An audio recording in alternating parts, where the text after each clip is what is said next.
Amidst a desolate battlefield, a warrior calls out to his brother, Luo Wai, asking about their oath to face life and death together. In despair, he questions why he was betrayed. Luo Wai, his old friend, begins to recount their story, asking if he remembers the beginning. He recalls the time of disaster when monsters from strange dimensions appeared and ravaged the land. The image of the warrior kneeling on the battlefield after a fierce battle flashes back. Luo Wai explains that those dimensions are called dungeons, and those who come into contact with them gain a power called a profession. They gathered an army of those with professions and achieved resounding victories. But Luo Wai coldly declares that this is why he had to eliminate the warrior, as he had grown beyond control. He reasoned that a profession user who was too powerful could easily disrupt the Empire's order, and someone who surpassed even SSS rank like the warrior was the most dangerous enemy. Luo Wai asserts that ultimate power must reside entirely within the royal family to ensure the Empire's stability. The warrior cries out in pain, asking if that was the reason Luo Wai murdered his family and comrades. With the crown on his head, Luo Wai confirms it was all for the Empire's stability. In utter rage, the warrior lunges forward to attack, screaming the name of the traitor. A streak of crimson light flashes. The armor on his body suddenly explodes from within. A devastating explosion engulfs the warrior. Luo Wai reveals that he had tampered with the armor earlier, causing it to explode and release a complex poison into the wound. He mocks that after being exhausted from an SSS-level battle, the warrior would have no strength left to resist. To be sure, Luo Wai also brought an entire army of mages. He calls this act of extermination a way to show respect to his old friend. In his final moments, memories of their days as close brothers by the campfire flood back. The warrior bitterly realizes that their brotherhood was nothing but a lie. Just then, a system notification appears, stating that the hidden SSS rank skill, Mirror World, capable of reversing everything, has been activated. The warrior's body slowly sinks into the deep water. Decades later, by a tranquil riverbank, a young boy with an identical appearance to the warrior of yesteryear is hung upside down from a tree by a group of youths who mock him for faking his death. The leader angrily grabs him, saying he's sick of his gloomy face. He orders him to be thrown into the water again, despite the boy's attempts to explain he wasn't faking. As the boy sinks into the water, the bullies burst into laughter and plan to pull him up to beat him further. Underwater, the boy screams in extreme pain. In his chaotic mind, he desperately cries out the question, "Why me?" His warrior soul wonders why he is always treated this way, before being interrupted by a strange noise. A companion wearing glasses timidly speaks up, asking the leader to stop, as the victim might actually die. The leader scoffs, saying if he's going to die, he should just use the healing magic of a mere enchanter. He turns and grabs the bespectacled companion by the collar, calling him a hypocrite. He blames the companion for leading them here and threatens to drown him too. He sarcastically remarks that even the punching bags have their own opinions. The leader raises his fist, growling that the companion is being uncooperative. He swings his arm, intending to deliver a powerful punch. Suddenly, the surrounding space distorts, revealing a strange landscape with numerical characters. The entire group of bullies is terrified to realize a dungeon has appeared right there. The leader shouts orders to run, as this new dungeon is not something they can mess with. But the bespectacled companion hesitates. He glances back at the boy still hanging unconscious from the branch. Sweat pours down his face. The bespectacled companion agonizes over, leaving him behind. Putting aside all hesitation, he grits his teeth and makes a decision. The bespectacled companion shouts that they must save the boy first, and rushes back. Just as he runs off, grotesque, skeletal creatures begin to emerge from the ground.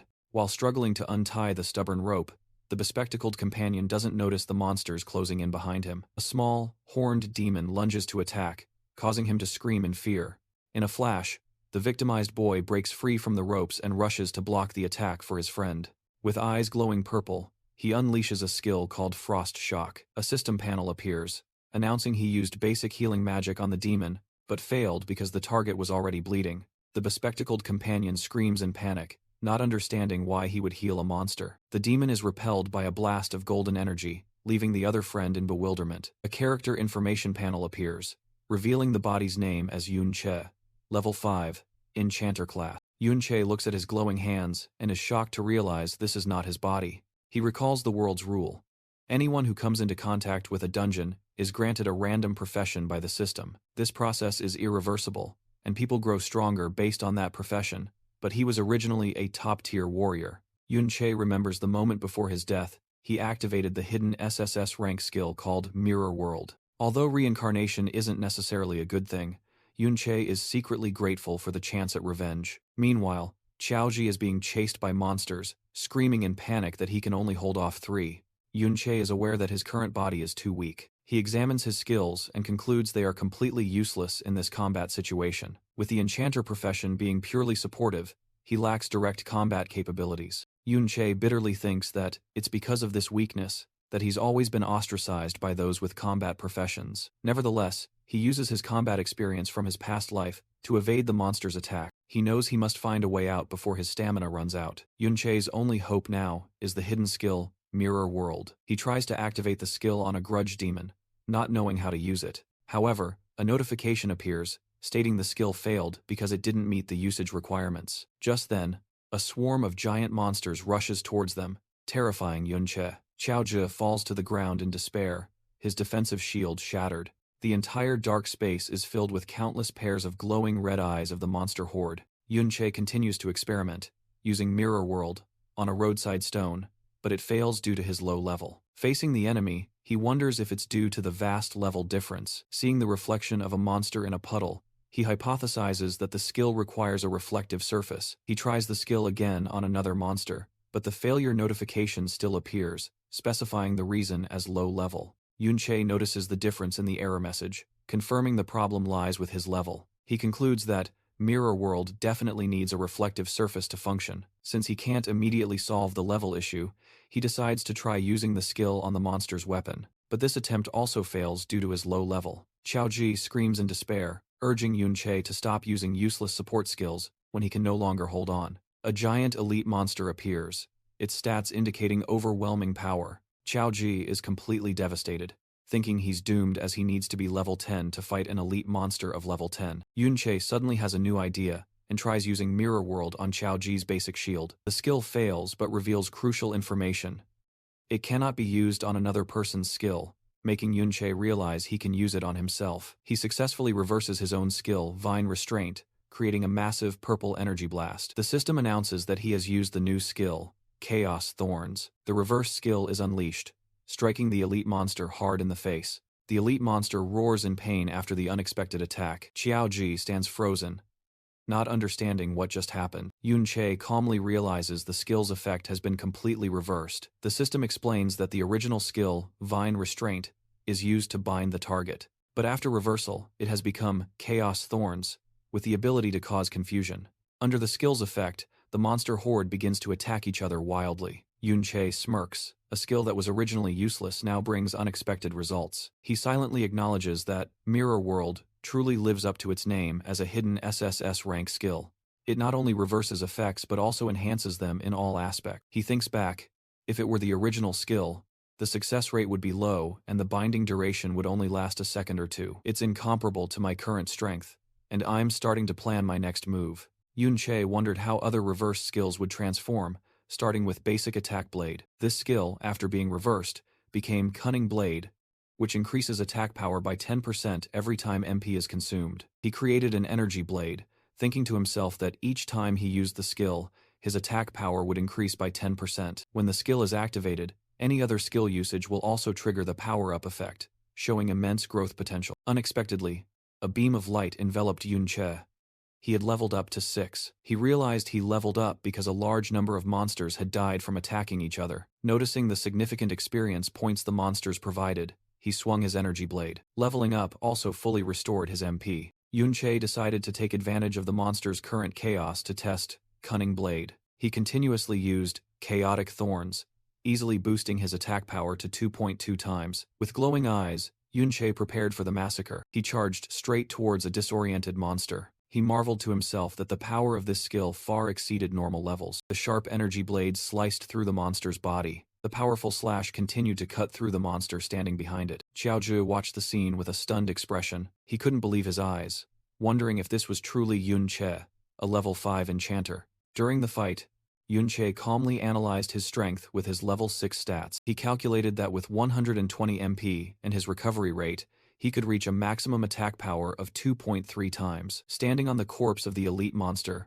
Yunche pondered his current strength. He assessed that he was only just strong enough to handle level 11 elite monsters. Suddenly, a massive energy erupted from the ground, throwing both Yunche and Xiaozhi back. Yunche turned, his expression becoming serious at the new threat. A colossal monster appeared, identified as the level 21 battlefield chimera. Its presence made the other grudge demons tremble. The chimera let out a savage roar and charged to attack. Qiaoji screamed in terror at the horrific sight. Yunche realized this was a level 21 hidden boss of this dungeon. Without hesitation, the giant chimera charged directly at Yunche. Yunche immediately used the Chaotic Thorns skill on the boss. However, a notification appeared stating the target was immune to chaotic effects. In the midst of the crisis, a warning shout echoed. An armored knight suddenly appeared, using a giant golden shield to block the chimera's attack. Yunche was stunned by the sudden appearance of the person who had just saved their lives. The knight stood firm, his shield emitting a brilliant light. He turned and scolded someone. "You idiot! I told you not to rush in. Why do you never listen?" Yunche's eyes gleamed with a complex expression as he looked at the knight. Although the attack was blocked, the shockwave still sent Qiaoji flying. Yunche was also blown away and fell to the ground. He angrily looked at the person who had pushed them into this situation. Ignoring the knight, Yunche rushed to the severely injured Qiaoji. He used basic heal on Qiaoji, simultaneously activating the 10% attack power boost for himself. Fortunately, the heal was a critical hit, restoring an additional 5 HP to Qiaoji. Qiaoji complained that the healing magic was too weak and asked if Yunche had any potions, while the status bar revealed the knight's name was Tianji. Yunche replied that he had a bottle. While his attack power had stacked up to 110%, he inwardly assessed that with his current strength, he still couldn't directly confront the boss. But then, Yunche realized something important. Most of the other monsters were nearly dead. He decided, telling Qiaoji to try and hold on a little longer. With the determination to wipe them all out, Yunche charged into the midst of the dying monsters. A system notification appeared, stating that Yunche had leveled up, and his HP and MP were fully restored. Yunche calculated that to defeat the boss, he needed to increase his attack power to at least 400%. He realized the Cunning Blade skill only lasted for 1 minute, while he continuously leveled up and used skills. With glowing eyes, he set a goal for himself to reach at least level 10. While the battlefield chimera roared, level up notifications continuously appeared for Yunche.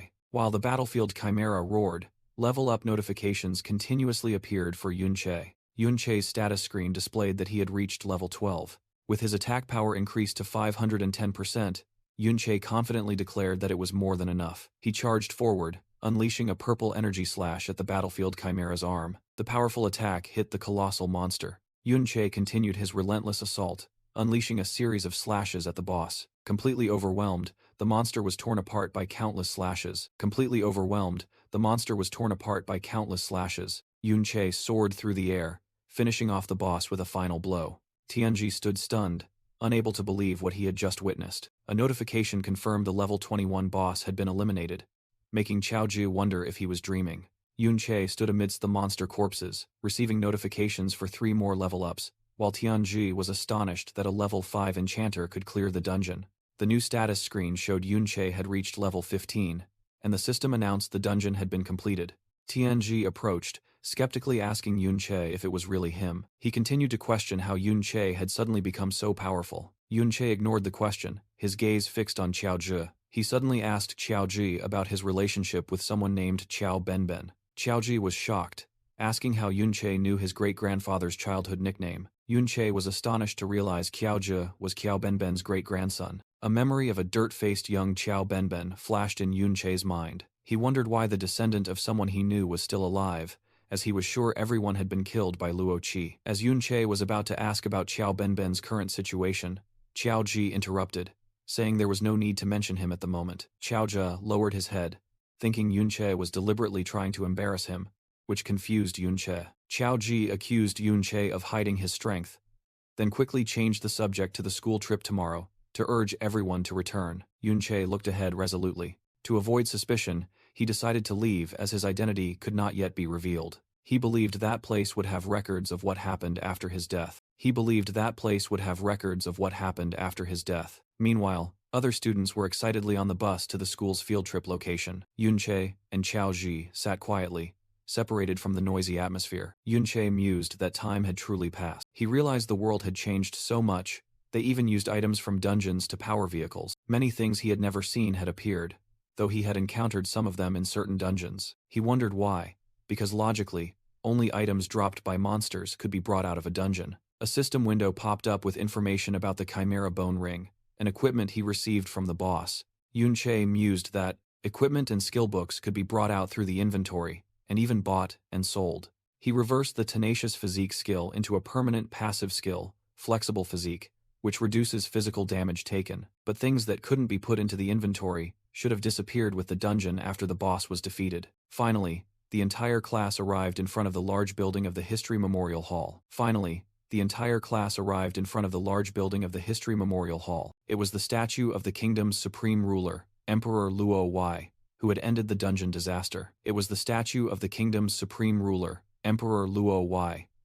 the dungeon disaster. The teacher explained that over 50 years ago, this very place was the battlefield of a famous rebellion. He recounted the dark period when people lived in fear of the destruction caused by dungeons, especially a certain SSS-class dungeon. But King Luo Wei personally led the army to conquer, and despite heavy losses, they finally conquered that terrifying dungeon. However, at the very moment of victory, a horrific event occurred. The king faced a long-planned rebellion, and the mastermind was Yunche. The teacher declared Yunche a traitor who had stabbed the king he trusted implicitly, leaving Yunche stunned as he realized how everything had been reversed. Fury ignited within Yunche as he recalled the truth.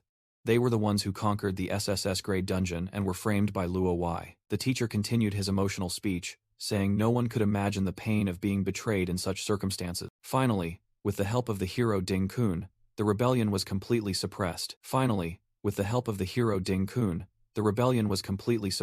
Hearing that name, Yunche froze in disbelief. Ding Kun? Yunche silently pondered the name Ding Kun that had just been mentioned. The newcomer's companions chattered that there must have been an expert nearby for the dungeon to be resolved so quickly.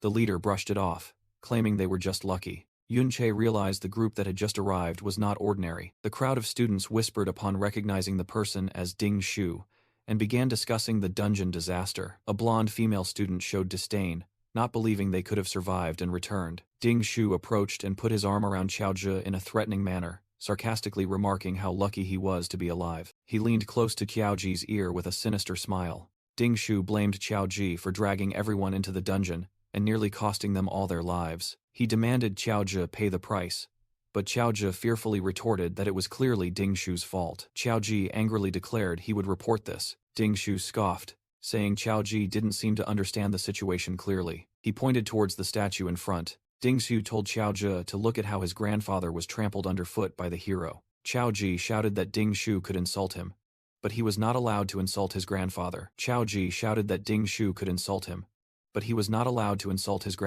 The surrounding crowd began to discuss the scuffle, confirming Ding Shu's grandfather was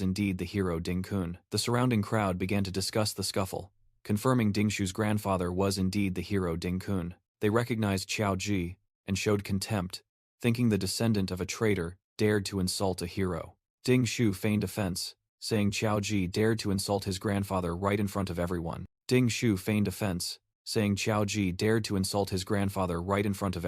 The teacher approached, placed a hand on Qiaozhi's shoulder, and said he would judge fairly. But then, he coldly ordered Qiaozhi to apologize. The teacher also scolded Qiaozhi as ungrateful, as his family had been spared by the hero. Qiaozhi stood alone, stunned in the hall. Ding Shu gleefully said that even if he beat Qiaozhi, everyone would cheer, because no one would help a mad dog being beaten, especially one hated by everyone. Ding Shu grabbed Qiaozhi's hair, his voice a growl, asking if the descendant of a hero like him could be wrong.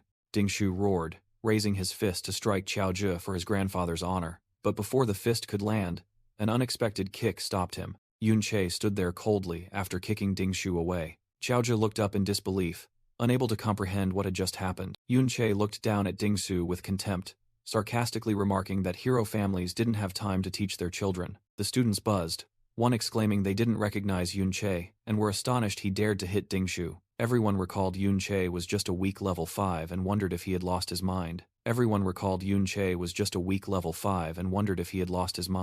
Ding Shu got up, a sinister smile on his face, thinking Yunche, a person with no parents and no friends, had finally gone insane. Ding Shu's companions angrily charged forward, deciding to deal with Yunche together.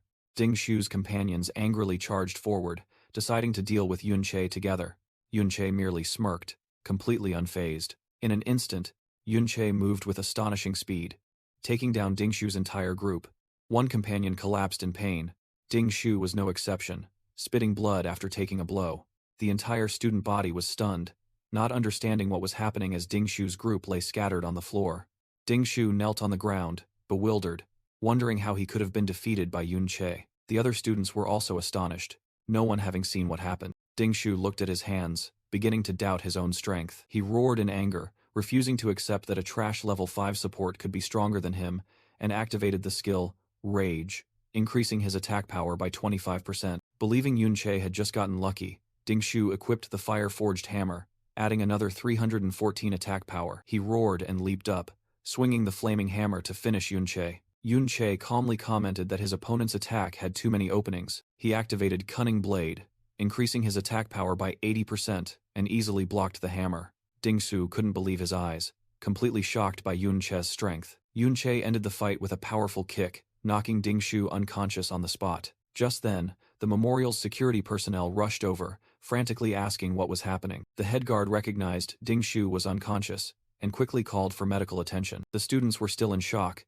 discussing Yunche's speed, and assuming he must have hidden his true level. Two female students marveled at Yunche's level. Security officer rushed over, angrily scolding the teacher for allowing a fight to break out in the museum. The teacher ignored the warning, pointed at Yunche, and accused him of attacking the descendant of a hero. He called Yunche brazen, and secretly channeled power into his hand. Sensing danger, Yunche's eyes glowed purple as the ring on his hand also began to shine. The teacher attacked unexpectedly, but Yunche used the ring to create a purple energy shield to block the blow. Security personnel and surrounding students were stunned by Yunche's power. The teacher angrily denied it, but then was surprised, wondering what kind of equipment Yunche's ring was. The teacher angrily denied it, but then was surprised, wondering what kind of equipment Yunche's ring was. Yunche casually said he was just kidding, while secretly thinking the teacher hadn't even used his full strength. Sweating profusely, the teacher hastily promised to investigate thoroughly, secretly fearing Yunche had powerful backing. A notification appeared showing the Chimera Bone Ring had only 37% durability left,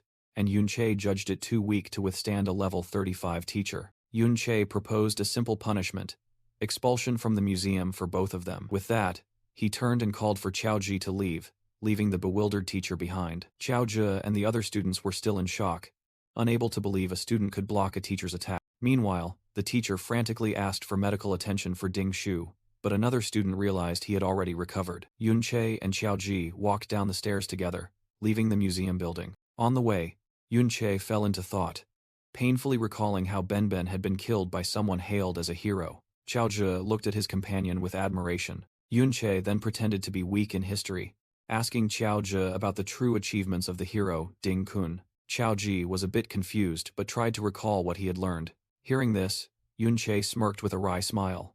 An ambush near the dungeon? Hearing this, Yunche smirked with a wry smile. An ambush near the dungeon? Memories flooded back, showing an image of Yunche in his past life, exhausted on a ruined battlefield. The chaotic scene of the past battle appeared, where he and his comrades had fought to the end. Qiaoji, unaware, continued to narrate that Ding Kun had long aimed to end the dungeon crisis and trained rigorously for it. Qiaoji, unaware, continued to narrate that Ding Kun had long aimed to end the dungeon crisis and trained rigorously for it. After being promoted by the king, Ding Kun campaigned for years to save regions from disaster. He also mentioned Ding Kun's glorious feat in the Winter City disaster, where he single-handedly faced an army of monsters. He recalled the propaganda image of Ding Kun, standing proudly atop a pile of monster corpses. He recalled the propaganda image of Ding Kun, standing proudly atop a pile of monster corpses. Yunche's gaze focused on the sword in the statue of Ding Kun's hand. Qiaoji explained it was the flowing cloud sword, the top weapon supposedly used to kill the traitor Yunche. With his eyes blazing purple, he decided to start by eliminating Ding Kun.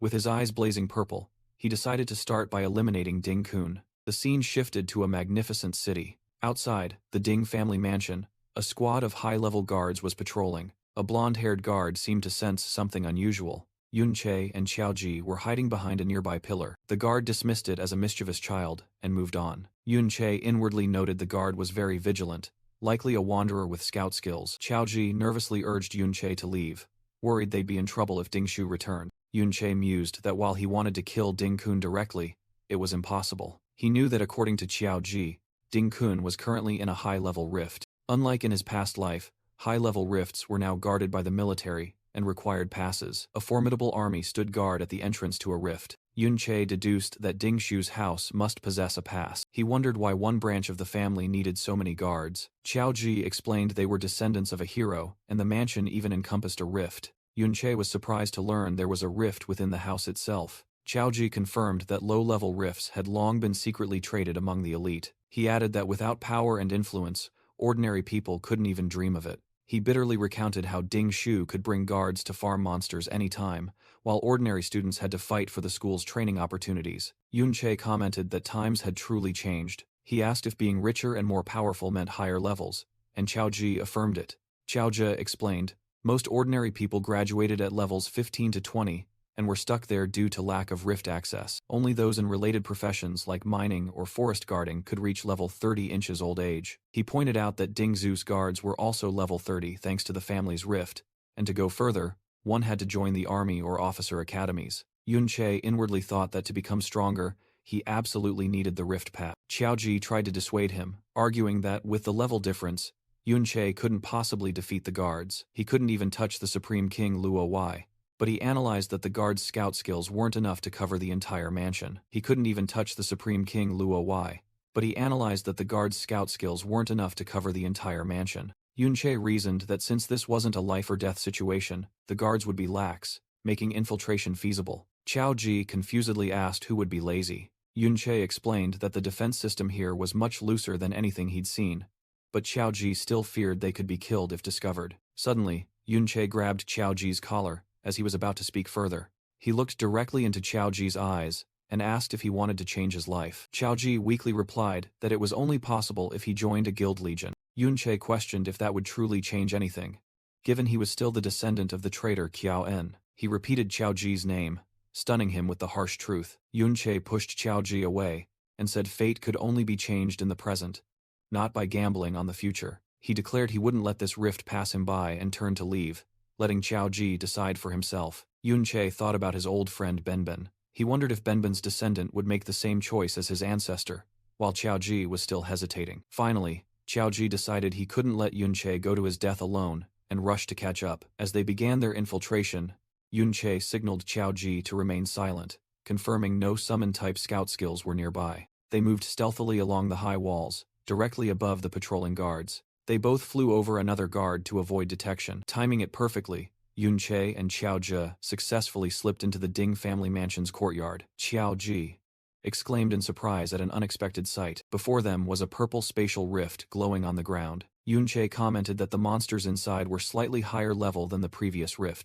They both looked down, Yun-che surmising there weren't many monsters here, as Ding Shu's men cleaned it out regularly. Yun-che pointed at 2 shadow demon zombies and told Qiao Ji to try his hand. Qiao Ji panicked, stammering that he couldn't possibly win against them. He cried out in despair and created a shield of light as the zombies charged, lamenting that he had trusted Yun-che too much. A zombie lunged, causing Qiao Ji to scream in fear and regret following. Surrounded, Qiao Ji desperately wailed about wanting to go home, while still trying to defend himself. From a distance, Yun-che urged him to fight, but Qiao Ji fearfully replied he had no chance. Yun-che calmly crossed his arms, reassuring him that as long as he was there, nothing would happen. Despite his fear, Qiao Ji persevered, holding his shield against the enemies. Finally, he yelled and used all his strength to push a zombie back with his shield. But immediately after, another zombie appeared right behind him, terrifying him. Qiao Ji looked up worriedly, maintaining his defensive stance. Yun-che observed, inwardly thinking everything was as he predicted. He analyzed that Qiao Ji truly had talent and extremely accurate spatial awareness,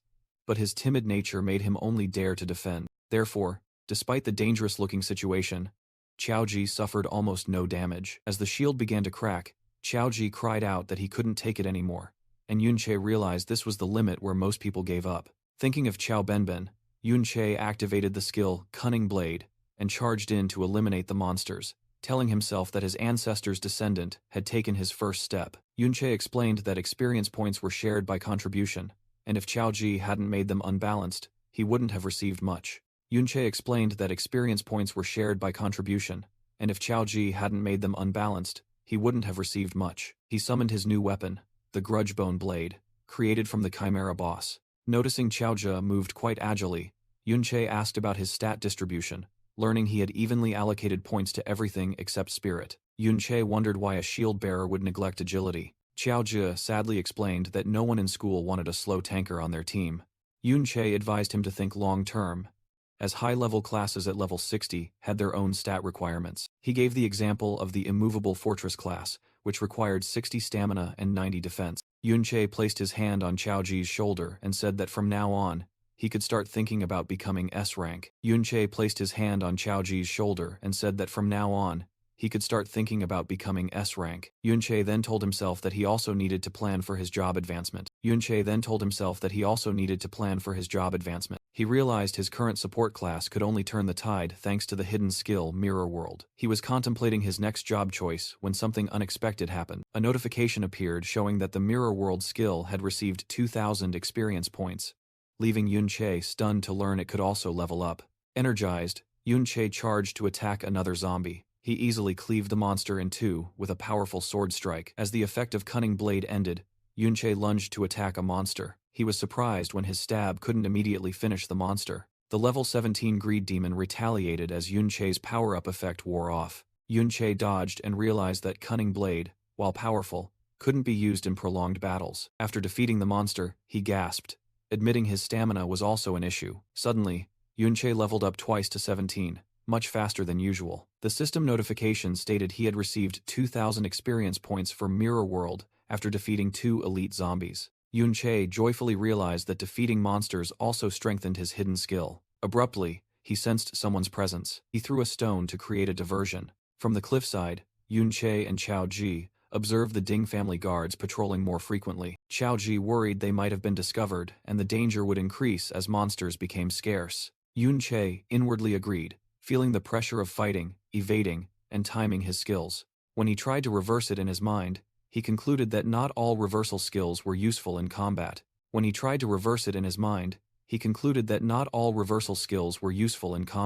Checking the Mirror World skill, he saw it still needed 30% experience to level up. He believes this skill will become even stronger when leveled up. Yunche looked ahead with determined eyes. He decided to head towards the central area, where a giant tree and purple spirit beasts were flying around.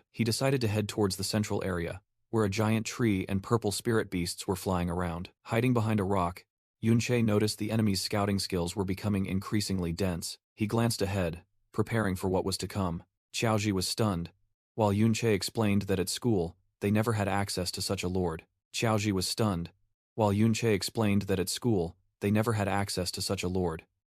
marveled, thinking the chains binding the lord must be very high-level equipment. Yunche remained silent, assessing the situation. He thought to himself that with the large number of guards, he couldn't kill the lord at his current level if he were surrounded. Yunche decided to take down the guard first, activating Cunning Blade, which increased his attack by 150%, and lunged to ambush.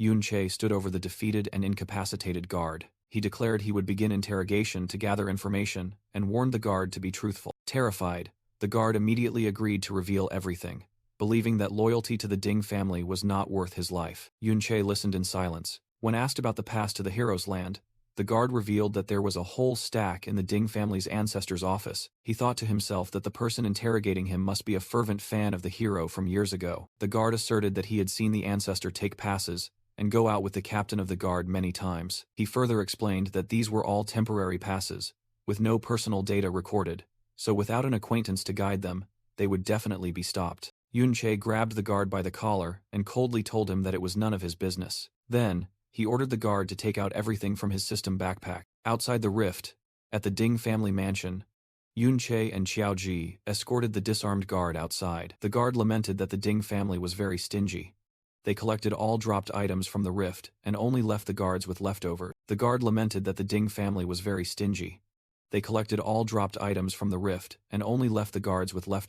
One of these items was a passive skill book, Phase Shift, Reversal, which increased defense by 3% for 10 seconds after being healed. The guard pointed to a large building and stated it was the inner court of the Ding family, a place even guards couldn't enter without a summons.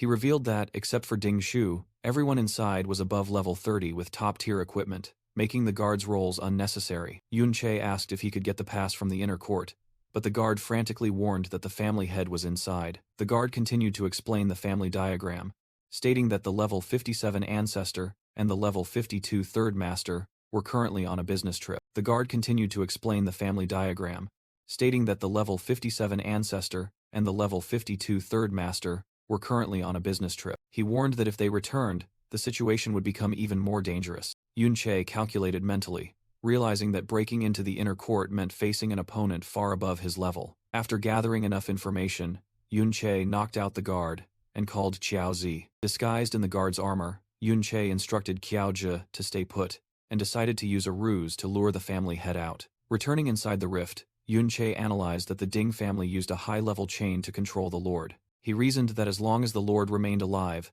the rift would not disappear, allowing them to exploit it long-term. Therefore, the key to control lay with the lock on the chain, guarded by only one inattentive guard drinking alcohol. Yun Che quietly approached from behind, thinking this method was only safe when there was no fool stupid enough to unlock it. The area's Lord, equipped with the level 60 combat shackles, roared as the plan to lure the Ding family head out began. The area's Lord, equipped with the level 60 combat shackles, roared as the plan to lure the Ding family head out began. As the Lord went berserk, the guards panicked and shouted about the unexpected chaos. Outside the rift, the Ding family head hastily ordered his troops to advance and provide support. From the shadows, Yun Che, in guard disguise, silently observed his plan unfolding perfectly. After acquiring the level 40 equipment, Yun Che felt confident he could now easily enter the inner court. Meanwhile, at the main gate of the Ding family's inner court, a servant bowed as the second master and young master returned. Ding Hao, level 42, told Ding Shu that picking him up was just on the way. Ding Hao then smiled and politely invited someone named Yun Sha out of the car. Yun Sha and another female friend in school uniforms stepped out of the luxurious car. Ding Hao spread his arms to welcome the guests to his mansion, while another servant bowed his head. Suddenly, Ding Hao's expression turned displeased upon seeing the servant in front of him. Without a word, he kicked the servant. "Don't get in the way," Ding Hao said coldly, then entered with the others, leaving the servant on the ground. Hiding behind a tree, Qiao Zhi in armor witnessed the brutal scene in horror. Yun Che suddenly appeared behind him, asking if Qiao Zhi was afraid to enter because the Ding family had returned. Qiao Zhi turned around, startled, surprised to ask why Yun Che was here so quickly. Yun Che explained that the secret area's Lord was not easily captured, even at level 30. He asserted that without his intervention, the Ding family wouldn't have subdued it so soon, then asked Qiao Zhi what he had seen. Qiao Zhi looked towards the servant being helped up and said, "That person." He revealed the servant's name was Qiao Li, level 17, and he was his uncle. Qiao Zhi began to recount that after Yun Che's rebellion in the past, his family was wiped out. He bitterly said that, in a way, it saved them from later humiliation.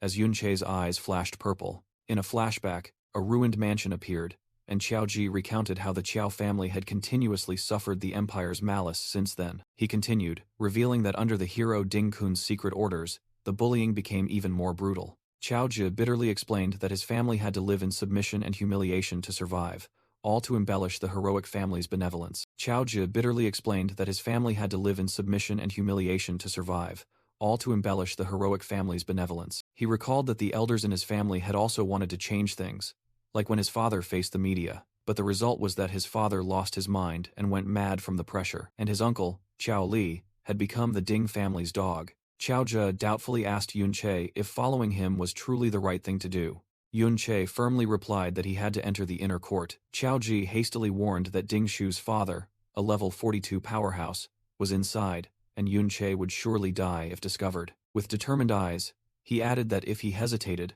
some things would never be accomplished. With determined eyes, he added that if he hesitated, some things would never be accomplished. Yun Che looked directly at Qiao Zhi and said he could help Qiao Zhi change, but Qiao Zhi had to make his own choice first. Qiao Zhi appeared frightened, wondering if they were truly strong enough to fight such a powerful noble family. He declared that what he wanted to fight was the entire empire, leaving Qiao Zhi stunned. He declared that what he wanted to fight was the entire empire, leaving Qiao Zhi stunned.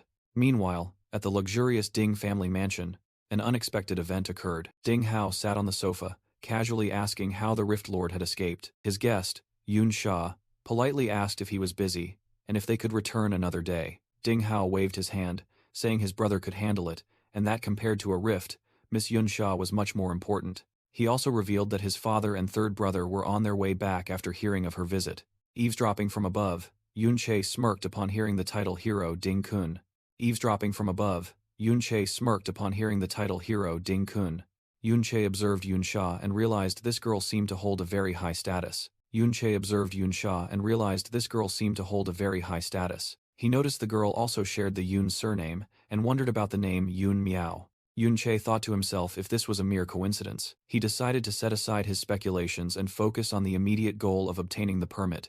Yunsha's silent companion glanced around warily. Two maids walked down the hallway, unaware of the intruder's presence. Yunche hid behind a screen, observing carefully. Once they had passed, he emerged from his hiding spot, his eyes glowing with purple energy. Yunche leaped from the balcony to the lower floor. At the same time, outside the rift, the Ding family head had subdued the Lord and deduced that someone had intentionally released it. Ding Peng, the level 42 family head, reasoned that the perpetrator had disappeared and their objective was not simply a high-level item. He ordered the inner court to be sealed, emphasizing that nothing should disturb the precious young lady who was visiting. In Ding Hao's office, Yunche wonders about the items he is searching for. He uses the skill, Phase Shift, to unlock a drawer.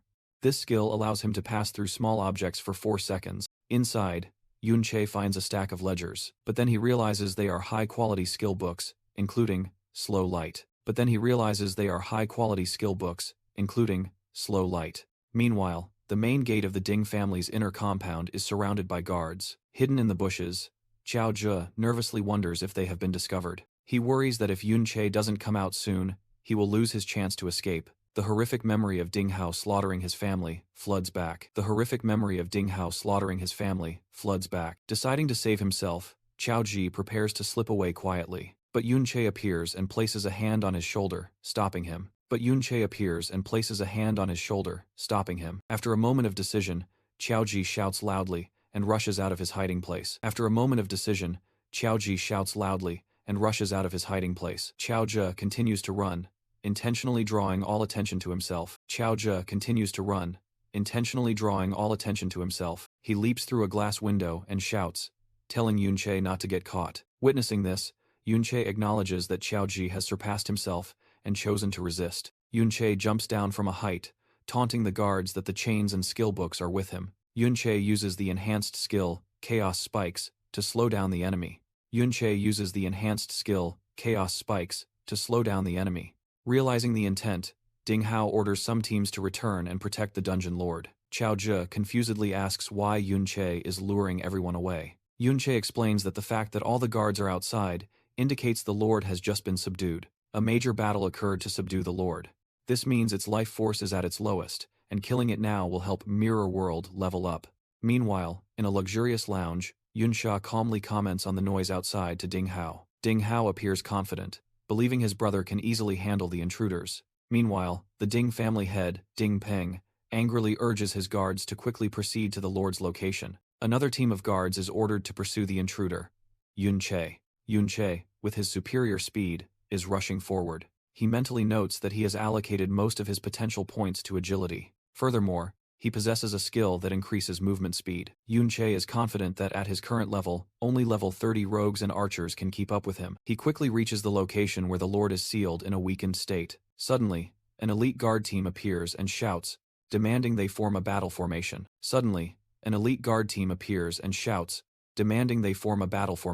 The Ding family's warriors, mages, and archers quickly take defensive positions. Yunche immediately unleashes the skill, Chaos Spikes, and purple energy spikes fly towards the enemy. Yunche realizes that humans do not have as good resistance to status effects as monsters. Immediately, a mage in the formation, affected by the skill, attacks their own teammates. Another guard panics as he sees his comrade afflicted with the chaos status and is amazed by the skill's success rate. Exploiting the chaos, Yunche charges through their ranks. He dodges past a large warrior, determined to break through the crowd to reach his target. Although restrained by a control skill, the disorder in the enemy ranks causes them to attack each other. Yunche scoffs at the guards, considering them a disorganized mob with no teamwork. He wonders if a peaceful life has made them weak, while a commander tries to rally the formation. Despite calls to restrain Yunche, he continues to attack and break through. Just then, Ding Peng, in combat gear, arrives. He declares he will personally deal with Yun Che, his status screen showing him as a level 42 warrior. Ding Peng swings his flaming battle axe, unleashing a powerful aerial attack. Yun Che calmly raises the stolen chain to block the blow. Although not high enough level to equip and gain stat bonuses from the chain, its durability is equivalent to a level 60 item. He uses the recoil from the collision to charge directly towards the weakened lord. Yun Che successfully reaches the level 30 Yumo Lord, who is in critical condition. Yun Che declares he will claim all of the Lord's experience points. He delivers the finishing blow, causing the Yumo Lord to explode into countless fragments. Immediately, a notification appears stating that Yun Che has leveled up 3 times. His status screen confirms he has reached level 20, with significantly improved stats. More importantly, the hidden skill, Mirror World, has also leveled up to 2. Ding Peng screams in rage. The elite guard team immediately surrounds Yun Che, who stands amidst the Lord's remains. Yun Che calmly checks the information for the level 2 Mirror World skill. Ding Peng screams and unleashes a destructive energy slap. However, Yun Che disappears just before the attack hits, leaving the guards stunned. He activated Mirror World, transporting himself into a green crystalline space.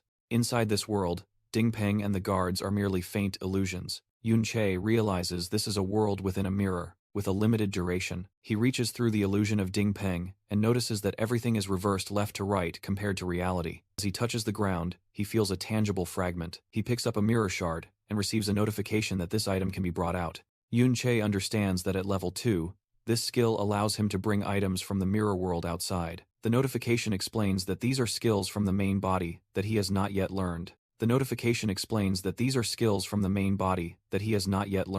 Yun Che deduces that these are the reversed forms of all skills. He realizes he must learn the original skill in the real world to activate them, and level 1 is just a weaker version. He swipes through the control panel, noticing he can pre-select skill combos to learn.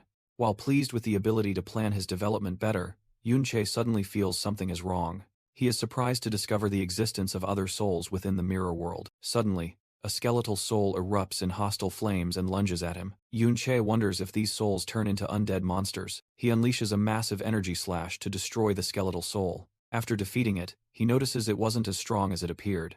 Unexpectedly, a system notification appears, surprising him. It's an immortal contract, allowing him to sign with the soul to summon it to the outside world, with a limit of 20 contracts. Yun Che realizes that after defeating the undead, he can summon them. He understands that level 2 Mirror World allows him to bring not only items, but also undead into the real world. Standing in the surreal space, Yun Che finds this new discovery fascinating. Meanwhile, the Ding family guards are confused because the secret realm has disappeared and the intruder has not appeared. One guard wonders how he could have vanished, speculating it was a stealth skill.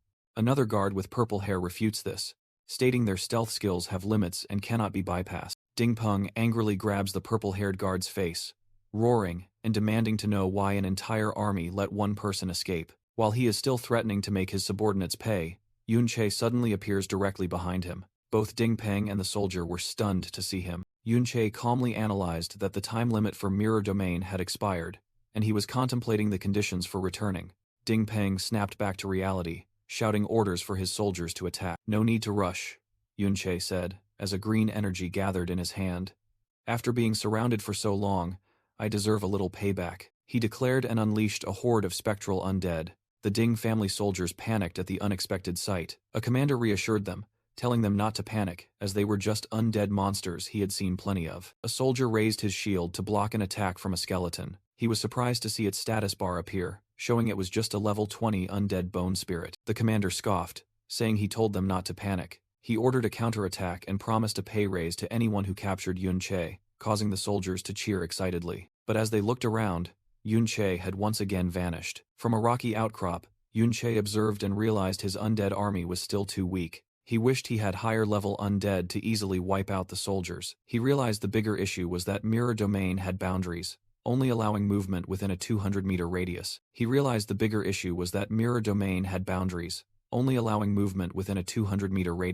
Yun Che calculated that next time he needed to enter mirror domain from a different location to find higher-level undead.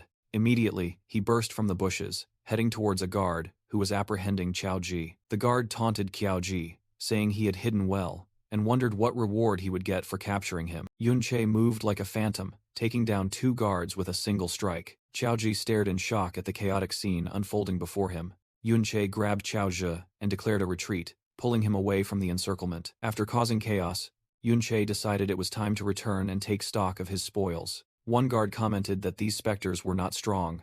The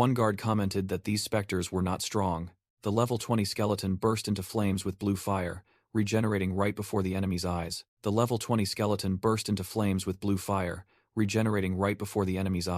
Dinga, level 52, appeared, calmly analyzing that they were just summons and could be destroyed if attacked continuously. Dinga, level 52, appeared, calmly analyzing that they were just summons and could be destroyed if attacked continuously. In the inner courtyard, Ding Dan, the Great Elder, asked if Yun Miao had returned. Ding Peng bowed his head in apology to his father, stating he couldn't keep her, as the intruder was too arrogant. He not only shouted outside but also broke windows to barge in. He berated Ding Peng for failing to capture the intruder, not even knowing what he looked like, and Ding Peng could only accept the blame.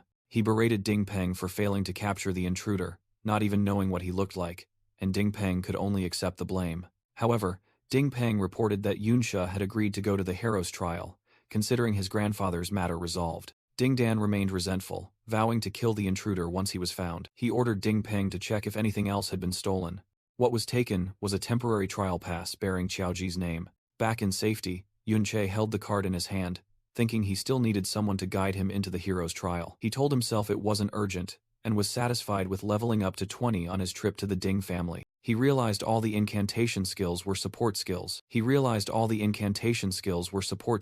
Information on 2 skills appeared, one boosting critical stats, the other defense, making him realize he could use them to stack stats. With new stats and permanently strengthening passive skills, Yun Che was confident he could crush opponents of the same level. Additionally, the Lord had dropped an equipment, the level 30 Corrupted Knight's armor, which he planned to use later. After upgrading Mirror Domain to level 2, Yun Che's power had increased thanks to the summoned spirits. However, he realized this power was still insufficient to face the hero Ding Kun, who was at least an S-rank berserker.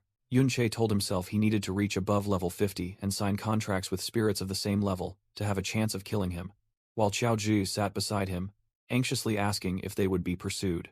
Yun Che reassured him that they had lost their pursuers and had not revealed their faces. Despite this, Qiao Ji could not hide his unease. Seeing this, Yun Che understood the boy's anxiety and began asking about the next plan. He asked Qiao Ji if he knew of any nearby trials where strong individuals had perished, as he wanted to find a high-level place to level up. Qiao Ji thought for a moment and replied that there was such a place, but he hesitated, adding that it was a school trial, and there was no way to sneak in. He decided he would have to resort to some special methods. In a private mansion, a middle-aged man was surprised to receive a rare purple skill book for his Wanderer class. He realized Yun Che must have some backing, but was still puzzled, because entry into the school's trial was already scheduled and couldn't have exceptions. However, he thought of a loophole. The trial was currently open to final-year students. Although underclassmen usually didn't qualify, if a student was exceptionally outstanding, a teacher could nominate them. The teacher promised to do his best to secure this opportunity, and then the scene shifted to the entrance of a massive trial, where students were gathered. A red-haired student named Xiao Xie excitedly declared he would seize this last chance to grind monsters. Another student expressed gratitude for the gift the hero had bestowed upon them. Yun Che stood observing, feeling something was off about this trial. The teacher explained that this was the hero's trial, a gift from a hero, and that traces of his past battles might still remain within. Qiao Ji stood behind Yun Che, quietly observing. Qiao Ji hesitated, unsure whether to tell Yun Che about this. The teacher warned that the trial's level was quite high, requiring everyone to be careful, and then assigned Xiao Xie to accompany Yun Che and Xiao Zhe. Urged by the teacher, Xiao Xie reluctantly entered the portal, while another student wondered why there were underclassmen present.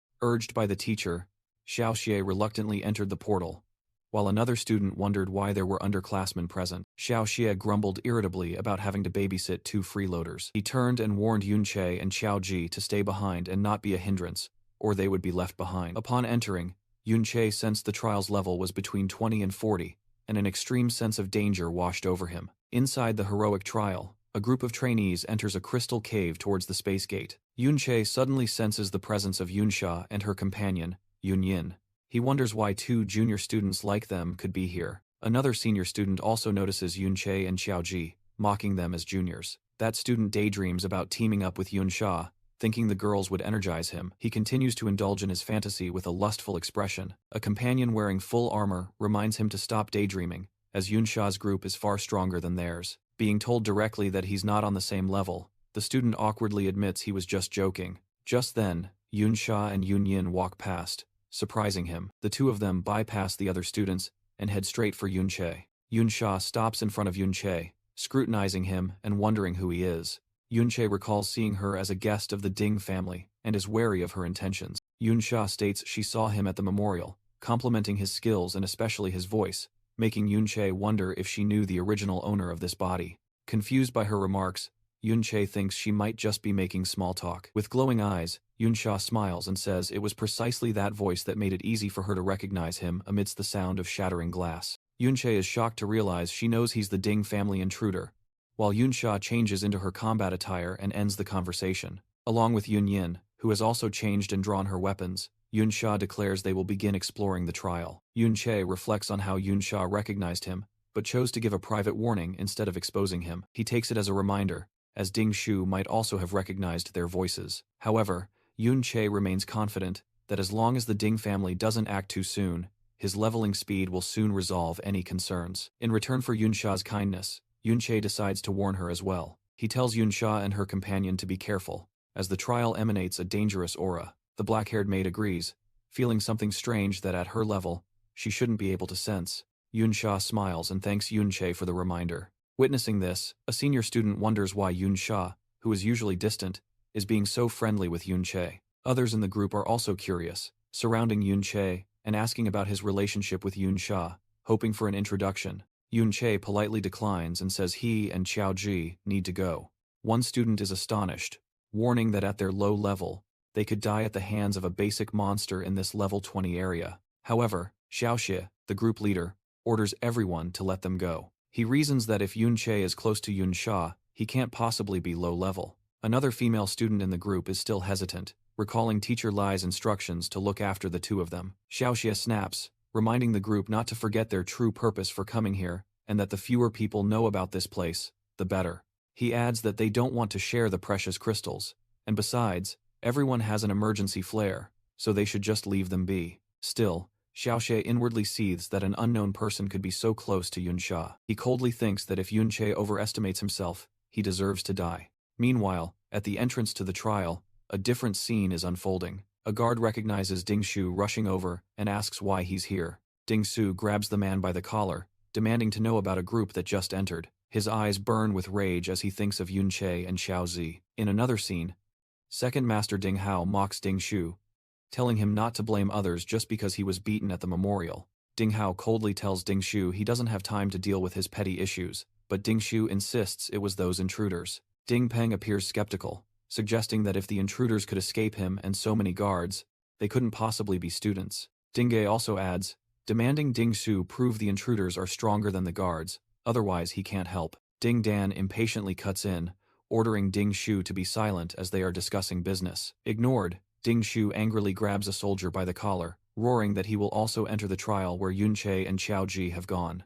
Meanwhile, inside the heroic trial, a group of trainees along with Yunche and Xiaoji enter a crystal cave, heading towards the teleportation gate. Immediately upon entering, Yunche is confronted by a giant crystal monster and dodges its attack. The monster fires a powerful magic energy beam from its chest. It creates a cage of light beams, trapping Yunche inside. Trapped, Yunche shouts for Xiaoji, asking him to use his shield ring skill. Instantly, golden winged shields appear, rotating around Yunche to protect him. Xiaoji continues to use his rallying cry, increasing Yunche's attack power and attack speed by 5%. The crystal monster roars, preparing for another attack. Empowered and protected, Yunche charges straight at the monster. He activates his trickster blade skill, increasing his attack power by 70% to deliver the finishing blow.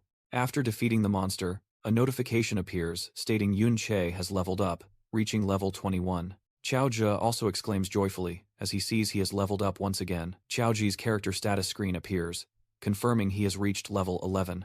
Yunche explains that the shield ring and rallying cry skills were both practical skills Qiaoji learned from the Ding family's skill books. Standing over the monster's corpse, Yunche muses that, although the monsters here are high level, Qiaoji's skills have been very helpful. Yunche tells Qiaoji that according to the teacher, there is a rare monster in this trial called the Obsidian Beast. Defeating it has a chance to drop a support skill called Gravitational Pull. Yunche thinks this is the skill he marked as a must-learn in the mirror world. He realizes that in this trial, there are not only obsidian beasts but also wandering spirits. Yunche wonders where the powerful individuals who died in this trial are, as their spirits might still linger around.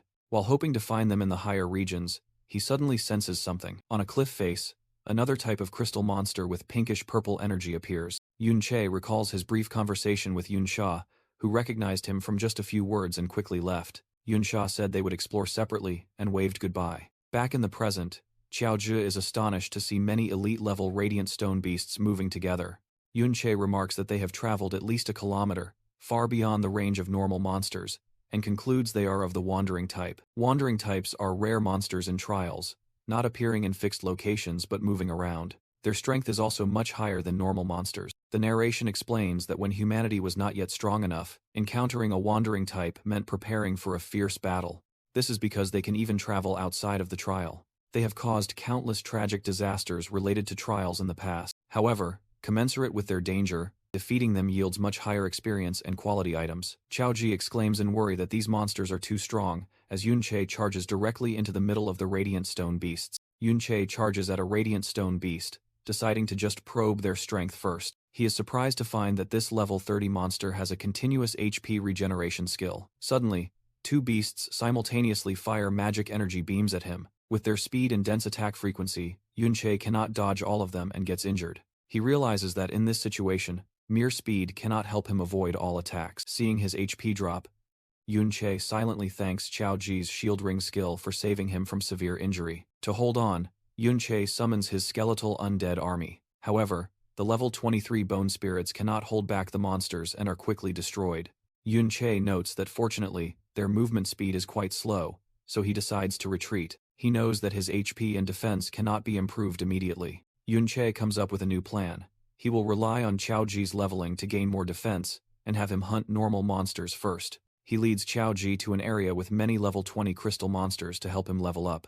Yunche observes Qiaoji, musing that a shield user is an indispensable frontliner in a team. Other classes can safely deal damage when protected by a tank. He had Qiaoji put all his stat points into defense, and equipped him with the armor obtained from the Ding family guards. Now, Qiaoji has core defensive capabilities, enough to block the attacks of level 20 monsters. Yunche stands behind, instructing Qiaoji on how to hold his ground and maintain offense. Following the instructions, Qiaoji swings his shield towards the attack and successfully blocks it. Qiaoji joyfully notices that the shield's durability decreased less this time. As the monster attacks again, Qiaoji blocks while receiving a notification that he is leveled up to 11. Yunche breaks through the crystal monster's attack to protect Qiaoji. He sternly instructs, "Always pay attention to the enemy's next attack. Don't swing your shield too much." Yunche continues to guide. "Keep your body relaxed and only tense up at the moment of defense." He places his hand on Qiaoji's chest and urges, "Continue." Standing behind Qiaoji, Yunche reminds him that a shield bearer's role is to be aware of teammates behind them. Qiaoji responds with a determined expression. In actual combat, Yunche emphasizes that when the power difference is not large, technique will determine victory or defeat. After defeating a swarm of monsters, a level-up notification appears. The status screen shows Yunche has reached level 22. Thanks to this, Qiaoji can now confidently face enemies and gain more experience. He happily announces he has reached level 15, officially becoming a shield bearer. Qiaoji is finally eligible to learn the rare skill Shield Armor from the book he picked up. This is the last skill book he can learn from the Ding family's loot. Yunche summons green energy shields, showcasing a new ability. Qiaoji's Shield Armor skill can also enhance summoned skeletons, strengthening the entire team's defense. With this power, Yunche is confident they are strong enough to deal with an elite wandering monster in the Crystal Pillar Canyon. Meanwhile, on a cliffside, three strangers observe an elite monster horde and worry about their numbers. They are identified as the teacher team, Zhuangzheng, Lei Li, and Lei En, and they decide to handle this threat. Lei En admits they can handle a normal level 30 monster. Before they can act, a student's emergency signal is suddenly fired into the sky. Lei Li stresses that rescuing students is the top priority, but Lei En worries about the danger of the wandering monster horde. Zhuangjung suggests he will stay behind to guard against any unforeseen circumstances. Lei Li agrees to let Zhuangjung stay and watch. Unexpectedly, Yun Che speaks up, stating that 2 teachers going for rescue is not enough, and that he and Qiao Ji will stay to monitor the monsters. Yun Che reassures them that the monsters are slow-moving and haven't detected them yet, urging the teachers to leave quickly. The 3 teachers look at each other in silence, considering Yun Che's proposal. Finally, they agree and start running, but Lei Li doesn't forget to turn back and tell them not to act alone. As the teachers move away, Yun Che watches them with eyes glowing purple, thinking to himself that the monsters are the ones who cannot escape. Their warning still echoes, telling the 2 students to hide well if they don't want to be caught. Yun Che confidently asserts that the monsters are the ones who cannot escape. Immediately, a radiant stone beast fires a magic energy beam, but Yun Che summons a skeleton to block it. Qiao Ji quickly assists, using the skills Shield Surround and Shield Armor to enhance the skeleton. The energy beam collides violently with the skeleton, which has been reinforced by the green magic shield. Despite being enhanced, the skeleton is shattered by the powerful attack. Yun Che immediately unleashes another move, creating a purple energy net that binds the monster. He lunges forward and delivers a powerful punch to the restrained monster, causing its crystal body to crack. While continuing his attack, Yun Che notices the monster's health bar is nearly depleted. A final decisive blow causes the radiant stone beast's body to completely shatter. The level 30 monster explodes in a brilliant column of light as its health bar reaches 0. Yun Che is satisfied, thinking he has successfully defeated a wandering-type monster and feels increasingly suited for this profession. In a brief flashback, Yun Che compares his current strength to his past life, when he could face an entire army alone. He realizes that, although the reverse skills increase attack power, the basic strength of a support profession is still too weak, and he desires more offensive power. Returning to reality, he stands amidst the ruins of the defeated monster. Before him lies the drop item named Soldier's Oath. A notification appears, stating he is leveled up again due to the abundant experience from the rare elite monster. Yun Che steps forward to pick up the dropped items. After the system confirms the loot has been collected, his eyes gleam with curiosity. He is astonished to see a crystal longsword with an additional attack power of 552 points. Yun Che smiles with satisfaction, thinking this weapon will perfectly compensate for his basic attack power weakness. Gripping the new sword, which radiates powerful energy, he believes future battles will be much easier. However, he regrets that the skill book, Gravitational Pull, did not drop, indicating its low drop rate. Suddenly, a bright pink emergency signal flashes in the distant sky, catching Yun Che's attention. Elsewhere, a muscular, blonde teacher recognizes it as a special emergency signal meant only for the teacher team. The teacher grinds his teeth, his face tense as he firmly grips his golden shield. Upon arrival, he exclaims in horror at the sight of countless wandering monsters gathering in a valley. A chaotic scene unfolds with a massive monster horde surrounding a group of people holding their ground within a barrier. Among the arriving rescue team, a curly-haired teacher asks what happened, given the terrifying sight. Zhuangjung explains to Yun Sha that they also came here following the signal to help. He points towards the cave and confirms the signal originated from there, suggesting someone might be trapped inside. Meanwhile, an armored person inside the barrier desperately reports that rescue efforts are failing due to the overwhelming number of monsters. A mage in the rescue team invites Yun Sha and Yun Yin to join them. Yun Sha immediately agrees, stating it is their duty. She prepares to cast a skill, a bright golden star glowing in her hand. Yun Sha unleashes an area of effect skill called Stargazing Esoterica, creating magic circles on the ground. The rescue team members are empowered, and a red-haired female warrior exclaims in surprise that this buff is at least epic grade. Yun Sha proceeds to use another skill, Gravitational Pressure, on a stone monster. Immediately after, Yun Yin unleashes the finishing blow, Hidden Stab, completely destroying the level 30 monster. Witnessing their power, a student exclaims with hope, believing they can now rescue those trapped. Yun Che observes from afar, mentally assessing that the rescue team is capable of handling the situation without him. He wonders what caused such a large number of wandering monsters to gather here. Yun Che decides to enter the cave himself to investigate, and tells Qiao Zhi to stay outside. He activates the Mirror Realm movement skill, his body becoming blurry as he phases through the crystal wall. Inside the Mirror Realm, Yun Che realizes the crystal environment allows him to freely enter and exit this space. He recalls the incident at the Ding family's house, where his skill expired, and he couldn't re-enter. Yun Che concludes his thoughts, confirming that he cannot reactivate the skill immediately after it expires. Within the Mirror Realm, he notices something strange. Humans have reflections, but monsters do not.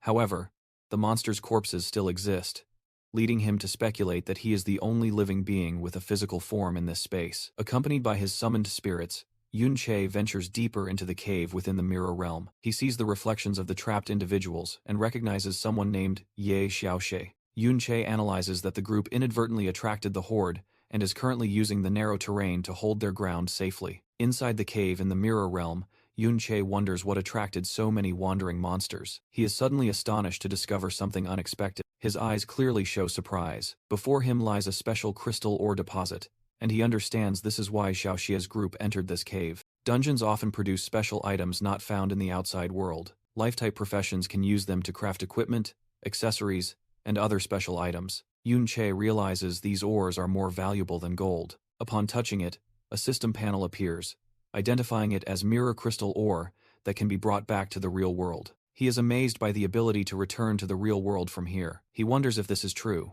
A confident smile appears as he realizes that as long as there is a reflective surface, he can return to the real world from there. After collecting a piece of ore, he thinks he needs time to study this skill further, but for now, he decides to continue exploring this place. He remarks that the amount of ore here is unusual, enough to make an ordinary person a millionaire. The scene shifts back to the real world, where Yun-Sha uses the gravitational pressure skill to attack a giant crystal monster. Immediately after, Yun-Yin lunges forward with a dual-blade attack. A teacher in the rescue team exclaims in surprise that their skills are too powerful, even more so than the teacher's. The combined attack shatters the monster's crystal shell. The trapped individuals inside look out as the rock imprisoning them crumbles. A student joyfully shouts that they are finally saved. An armored person breathed a sigh of relief, thinking they had narrowly escaped death. Yun-Yin warned that no one should let their guard down as they still needed to fight their way out, with everyone already exhausted. Yun-Sha commented that the current situation was easier than before, regardless. Suddenly, Yun-Sha's eyes narrowed, as she sensed something unusual. Two other members of the rescue team were also astonished as they looked ahead. They discovered a massive rift filled with purple crystals and monster carcasses. Inside, a sea of wandering-type monsters was gathering, making them wonder if all of this type had converged here. Meanwhile, Yun-Che had entered the mirror world. The space inside appeared as a distorted crystal world, with interwoven bands of light. Yun-Che walked alone, remarking that this place resembled a labyrinth. He suddenly stopped as he sensed an energy source ahead. Before him was a colossal crystal structure emitting a brilliant green light. Yun-Che marveled, wondering if this was the hidden treasure of the dungeon. If ores were special products of the dungeon, then this crystal core was the only hidden treasure. Hidden treasures were the crystallized essence of all products, formed over a long period and extremely rare. An ordinary person might never see it in their lifetime. Yun-Che smiled, knowing that hidden treasures always had special functions, and a status window appeared for the item, Mirror Crystal Core. He analyzed its benefits: increased base stats, damage reduction, increased HP cap, and faster mana recovery. He smirked, realizing the most crucial part was the ability to reduce light and lightning elemental damage by 20%. Yun-Che concluded that percentage-based damage reduction was extremely rare, and it didn't take up an equipment slot. But then he felt something was off. Yun-Che deduced that a hidden treasure would surely be guarded by a monster far stronger than the wandering types. He decided to use the crystal core and leave, but a system notification appeared, surprising him. Suddenly, the scene shifted to a group of teachers and students, looking up at the sky in horror as the ground shook violently. Yun-Sha and Yun-Yin were also present, their faces filled with worry at the sudden upheaval. A colossal monster made of dark purple stone and crystals appeared, looming and obscuring the sky above them. The entire group recognized it as the Wandering Lord, a terrifying hidden boss. This boss was a rare entity, completely independent of the dungeon's usual lords. It swung its massive fist, preparing to unleash a devastating blow on the group below. Its power far surpassed any lord, and was completely beyond the capabilities of the teachers or students to handle. Trapped in the encirclement, the group panicked, wondering why such a high-level monster would appear here. A male and female student screamed in despair, believing they would all perish. Amidst the chaos, Yun-Sha, however, wore a determined smile. She loudly urged everyone to remain calm, emphasizing that escaping together was the most important thing. Yun-Sha pointed towards a ravine, identifying it as the only path out of this death trap. She confidently asserted that once they were out, they would easily escape. Utilizing the skill, Stargazing Esoterica, Yun-Sha ordered everyone to put all their strength into charging towards the ravine. A muscular blonde teacher responded, activating his rotating light shield skill and declaring they had to get the students out. The brave teacher took the lead, promising they would take turns guiding the way. He charged directly into the low-level monsters, using his shield to clear a path for those behind him. Immediately, a female mage with a fan cast a buffing spell, increasing the power of the vanguard. Surrounded by a sea of monsters, the muscular teacher shouted encouragement to his teammates. He used his shield to create a shockwave, pushing back the enemies and shouting, "Hang in there, we're almost there." From behind, the Wandering Lord used the skill, Battle Cry. Rally. Numerous new stone monsters emerged from the ground in response to the call. Its army grew larger and larger, ready to crush the survivors. Overwhelmed by numbers, a desperate teacher cried out, "Damn it! Where did these monsters come from now?" The boss continued to cast the jeweled light circle skill. A giant magic circle in the sky blessed the monsters, increasing their HP, attack, and defense by 20%. A warrior was blown away, exclaiming in shock at the monster's suddenly increased strength. Lei Li, another teacher, was hit multiple times and couldn't heal fast enough against the overwhelming damage. He desperately cried for help as a series of energy beams pierced his body. Witnessing the horrifying scene, a student panicked and screamed that the teacher was dead. Amidst the chaos, Yunsha quickly took command, ordering the shield warriors to the front and the healers to focus on healing them. She thought to herself that the entire team was exhausted while the boss hadn't even truly started fighting. Zhuangzheng, another teacher, lost all hope and believed they would never break through the encirclement. He activated his stealth skill, his body becoming ethereal. Zhuangzheng decided it would be better for everyone to find their own way out. But as he was about to sneak away, the Wandering Lord's giant hand hovered directly above him. The muscular teacher shouted a warning to others not to follow, as the stealth duration wouldn't be enough to escape. Immediately, more stone monsters emerged from the ground, blocking the only escape route. Discovered while trying to escape, Zhuangzheng looked up in panic. The Wandering Lord roared, accumulating energy and aiming directly at the deserter, while another teacher shouted a warning. A massive purple energy beam was fired, destroying the ground. Lei Li watched in horror, exclaiming that the Lord had incinerated Zhuangzheng to ashes. The aftermath of the attack was a giant crystal ravine, with countless glowing monsters below. A curly-haired teacher realized the attack not only killed people, but also collapsed the ravine. He despaired, exclaiming that this attack power was insane, and they had no way out. The Wandering Lord roared again, purple energy surrounding its body. The curly-haired teacher realized in horror that this time, the main target was their entire group. As the giant energy beam hurtled towards them, everyone scrambled to prepare their defenses. 2 massive shields were summoned, including the stone shield. Information appeared showing the stone shield as a level 70. Epic-grade equipment with 3,000 defense points. The 2 shields formed a solid wall to withstand the incoming attack. The muscular teacher shouted loudly, calling for those with high strength to hold the line together. Yunsha calmly assessed that this level 70 shield was very reliable, but she also pointed out its weakness.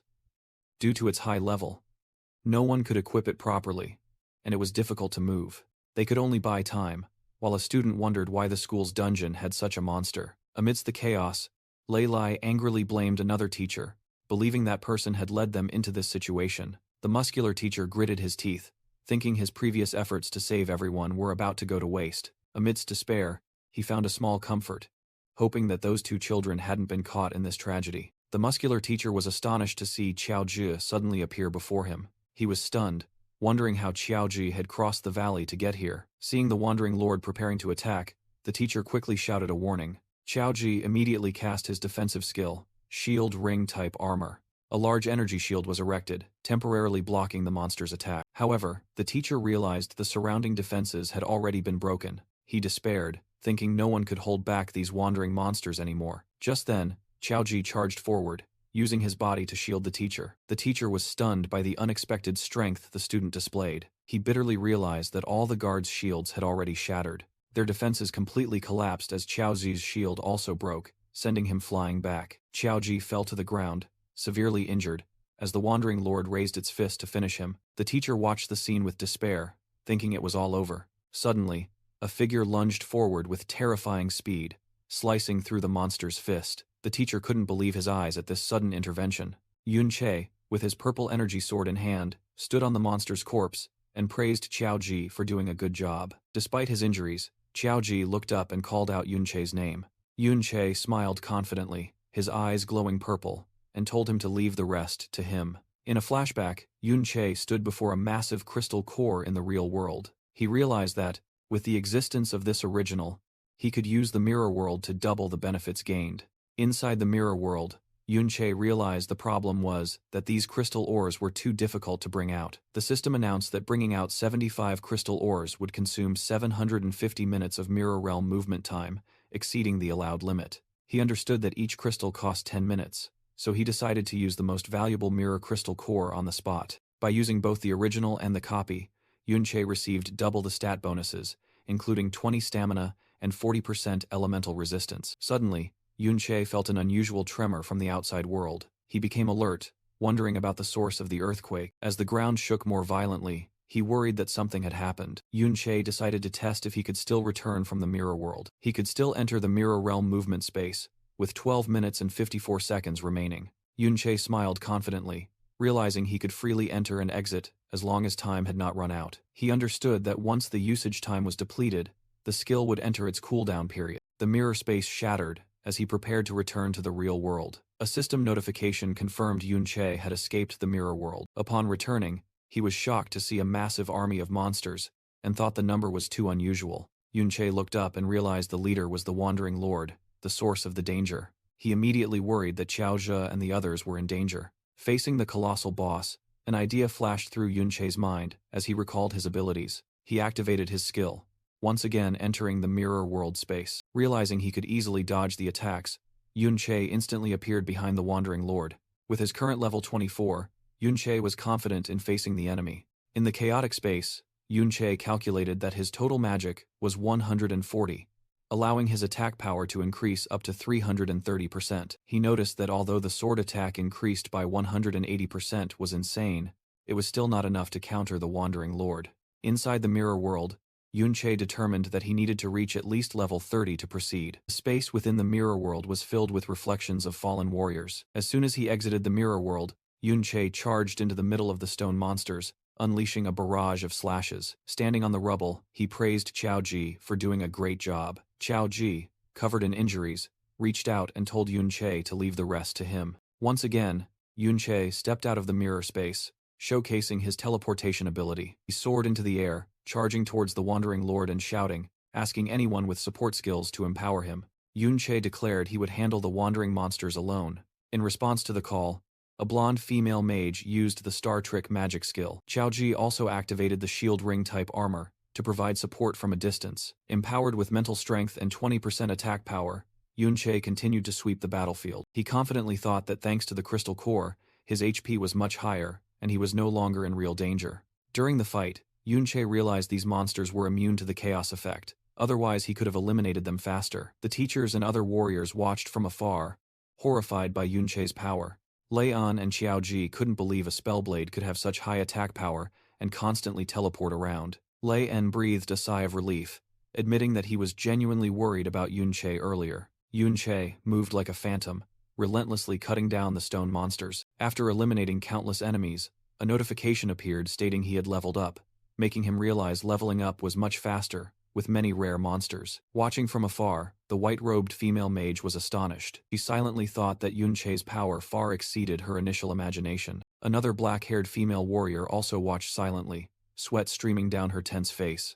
Meanwhile, Yunche continuously entered and exited the mirror world to attack, causing the system to announce he had leveled up twice. He leveled up once more, reaching level 28 with his health and energy bars fully restored.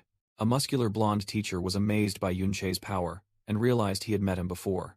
He was stunned to remember Yunche was just a student, causing his teammate next to him to scream in shock. The Wandering Lord roared, accumulating a massive energy orb in its chest. Two teachers panicked and shouted that it was about to attack again. The colossal monster fired a destructive energy beam towards Yunche. Yunche told himself that if he were hit by that attack, he surely wouldn't survive. He observed the monster as it moved while maintaining its attack. Yunche worried that once it got close, even the two defensive shields wouldn't be able to protect the teachers. The muscular teacher urged everyone to seize the opportunity to break through to another exit. He worried it would be too late if the boss got close, and thought even Yunche couldn't fight it alone. Another teacher pointed out that moving the bulky shields would expose them to attacks. The pink-haired female warrior agreed, saying the shields were too heavy and could only be carried if stored in inventory. While everyone hesitated, Yunche declared he would solve the problem. He offered to attack the monster to draw its attention, creating an opportunity for others to escape. The muscular teacher was stunned, asking Yunche about his fate if they ran away.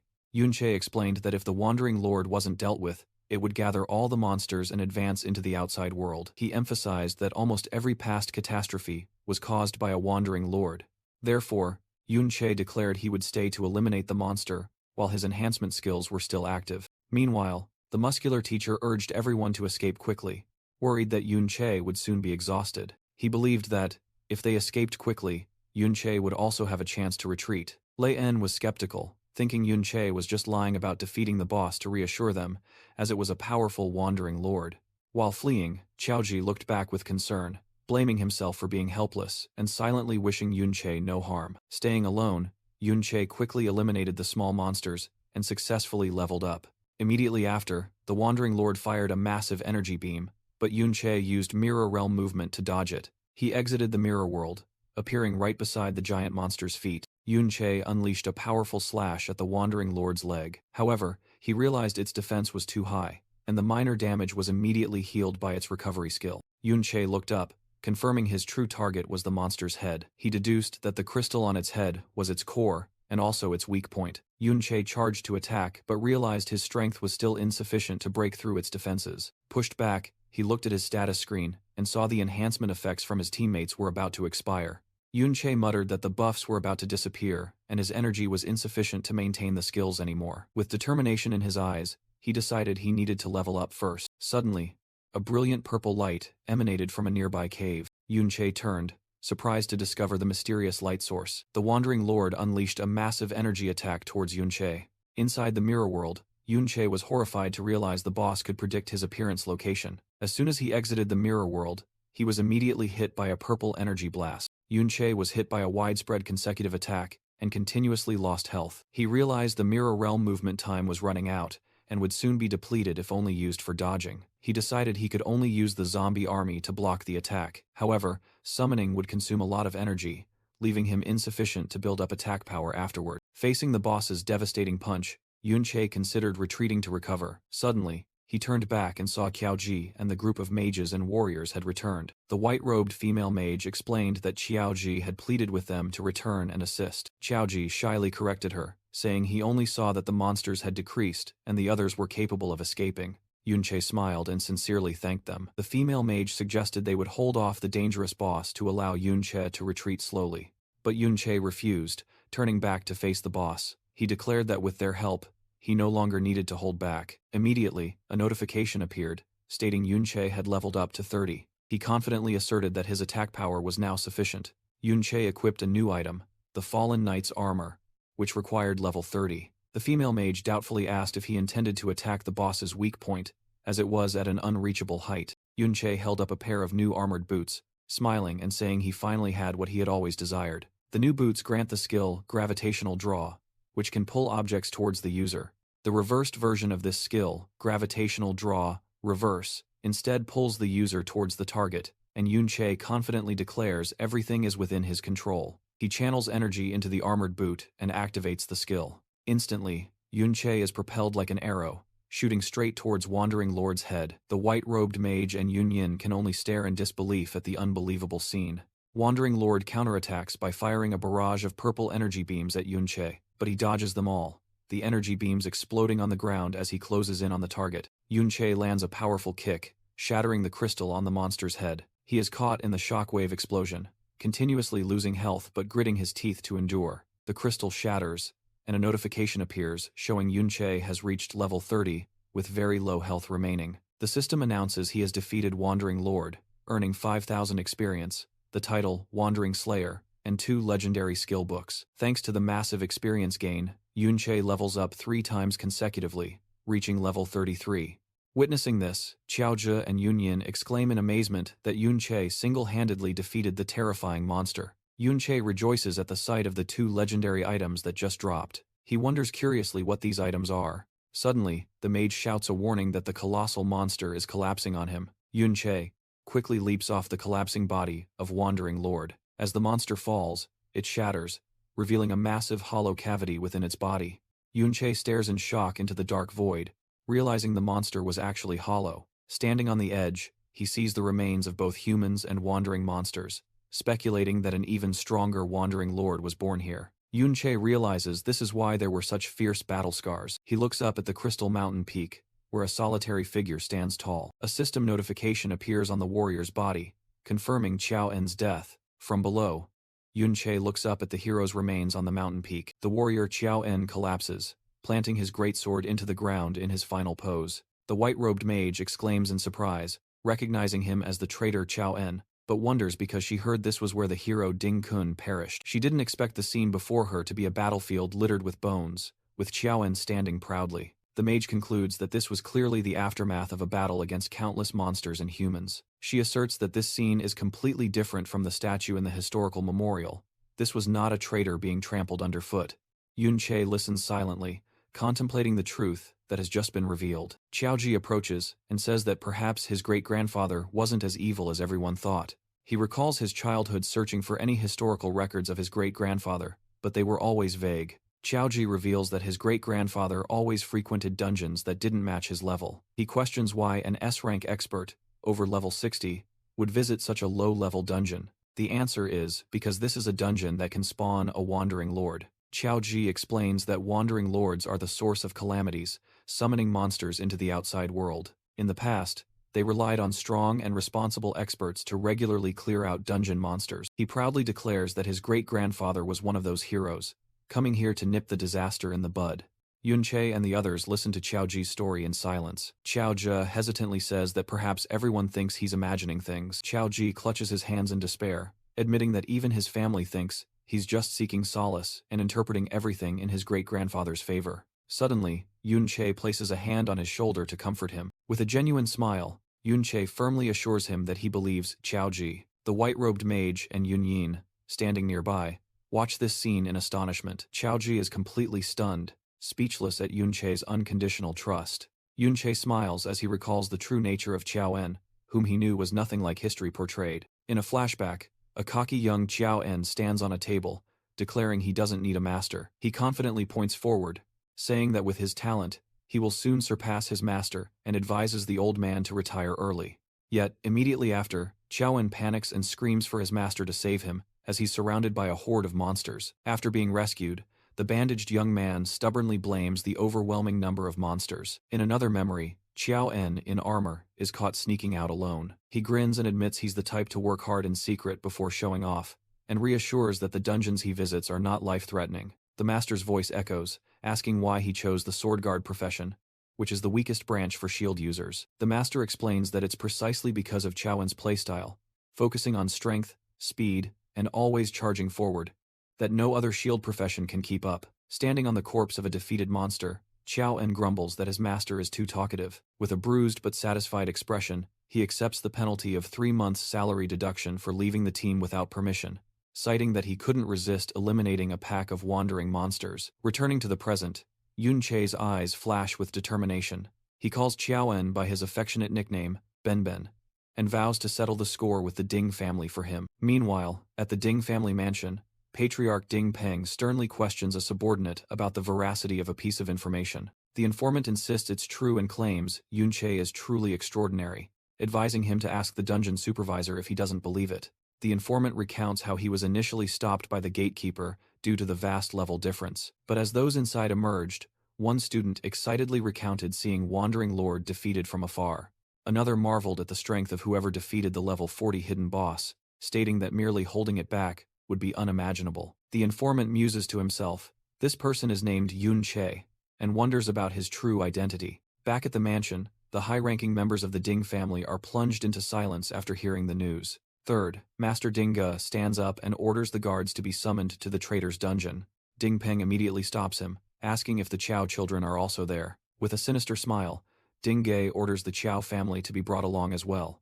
Meanwhile, in the dungeon, Yun-Che examines the legendary skill book, Golden Light Barrier, he just received. He hands it to a stunned Qiao-Ji, stating it has no level requirement. The white-robed mage asks in astonishment why he would give away a legendary skill so easily. Yun-Che explains it's an exclusive skill for shield users, and suggests that perhaps Qiao-Ji's great-grandfather also used it. The mage admits that Yun-Che himself is not lacking in powerful skills. She continues.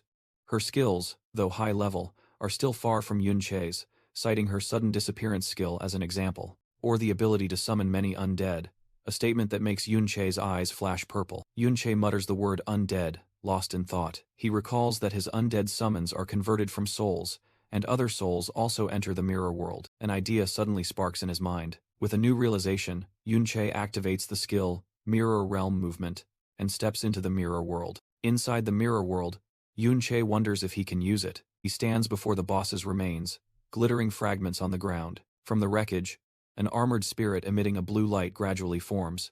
Meanwhile, in the real world, Yunyan urges Yunsha that they should leave as the ceremony is about to begin. Yunsha admits they've been here too long but finds everything here much more interesting. In the distance, Yunyan wonders what Yunche is doing. Inside the mirror space, Yunche remains standing there, completely vanished from everyone's sight. He sadly looks at the spirit and says he didn't expect to see Benben again.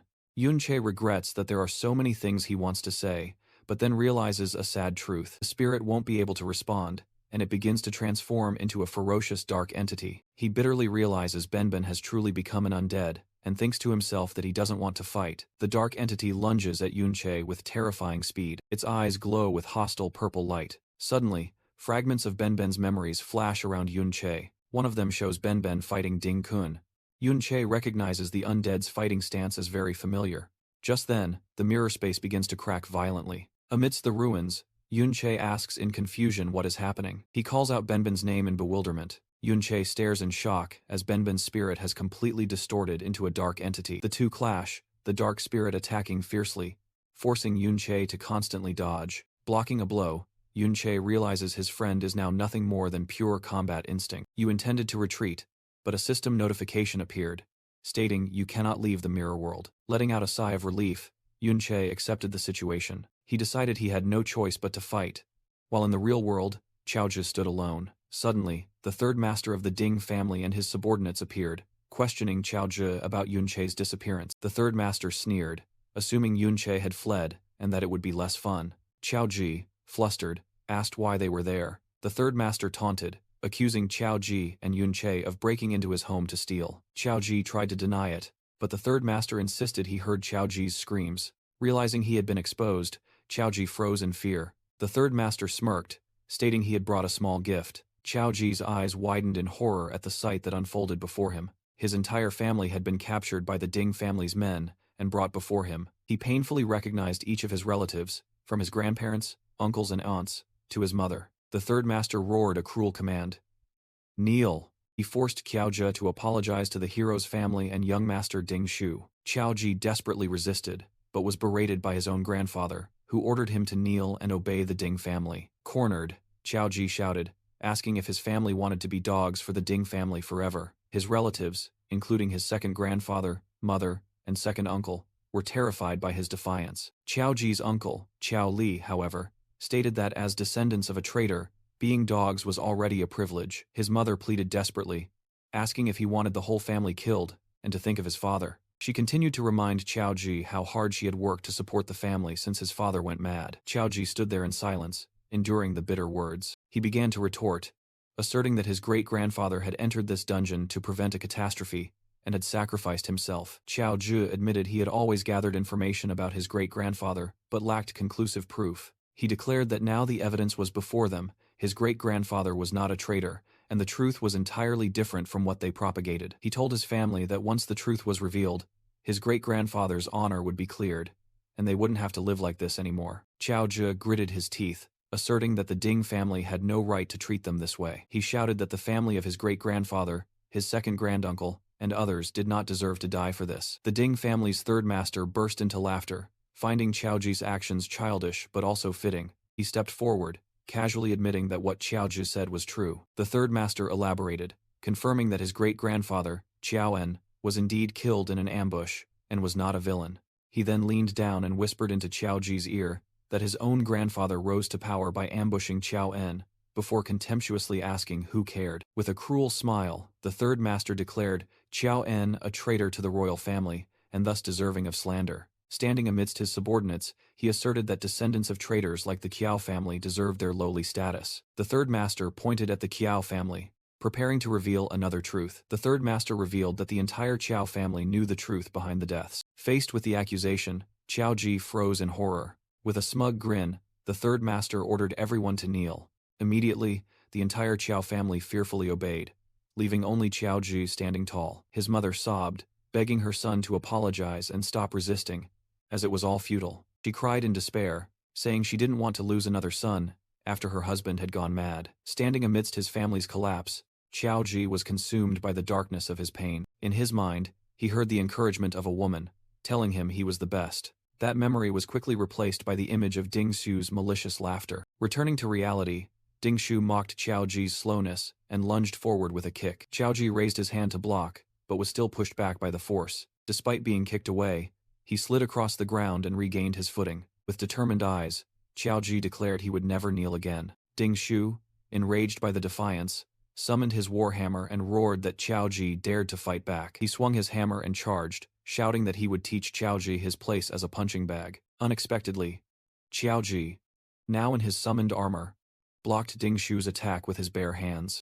Ding Shu was completely stunned, unable to believe his attack had been stopped. Qiao Ji looked towards his kneeling mother, his eyes burning with determination. He then turned and delivered a straight punch to Ding Shu's face, asserting that they were the true descendants of the hero. Qiao Ji shouted that they were the descendants of the hero. The third master of the Ding family looked surprised at the unexpected turn of events. Ding Shu couldn't believe it, yelling why Qiao Ji had suddenly become so strong. He roared in anger that Qiao Ji was just a punching bag he had beaten since childhood, then charged to attack. Qiao Ji's mother and grandmother watched their descendant in the enemy's encirclement with worry. Qiao Ji stood firm, declaring that he was no longer the weak person he used to be. In the mirror world, Yunche was engaged in a fierce battle with Qiao En's corrupted soul. Yunche thought to himself that this was Benben's omnipotent form, and the power gap between them was too great. He analyzed that, if not for the soul's defensive profession, and the fact that it had lost consciousness, he would have been overwhelmed immediately. However, Yunche was confident that all of Qiao En's combat techniques were taught by him. Therefore, he knew his disciple's weaknesses well. Nevertheless, Yunche's attack only dealt insignificant damage to the soul's level 60 defense. Memories of the arduous training days between the master and disciple flooded back. Yunche recognized the legendary skill the soul was using as the golden light barrier. He admitted that the situation was truly troublesome. A large explosion occurred as the two forces collided.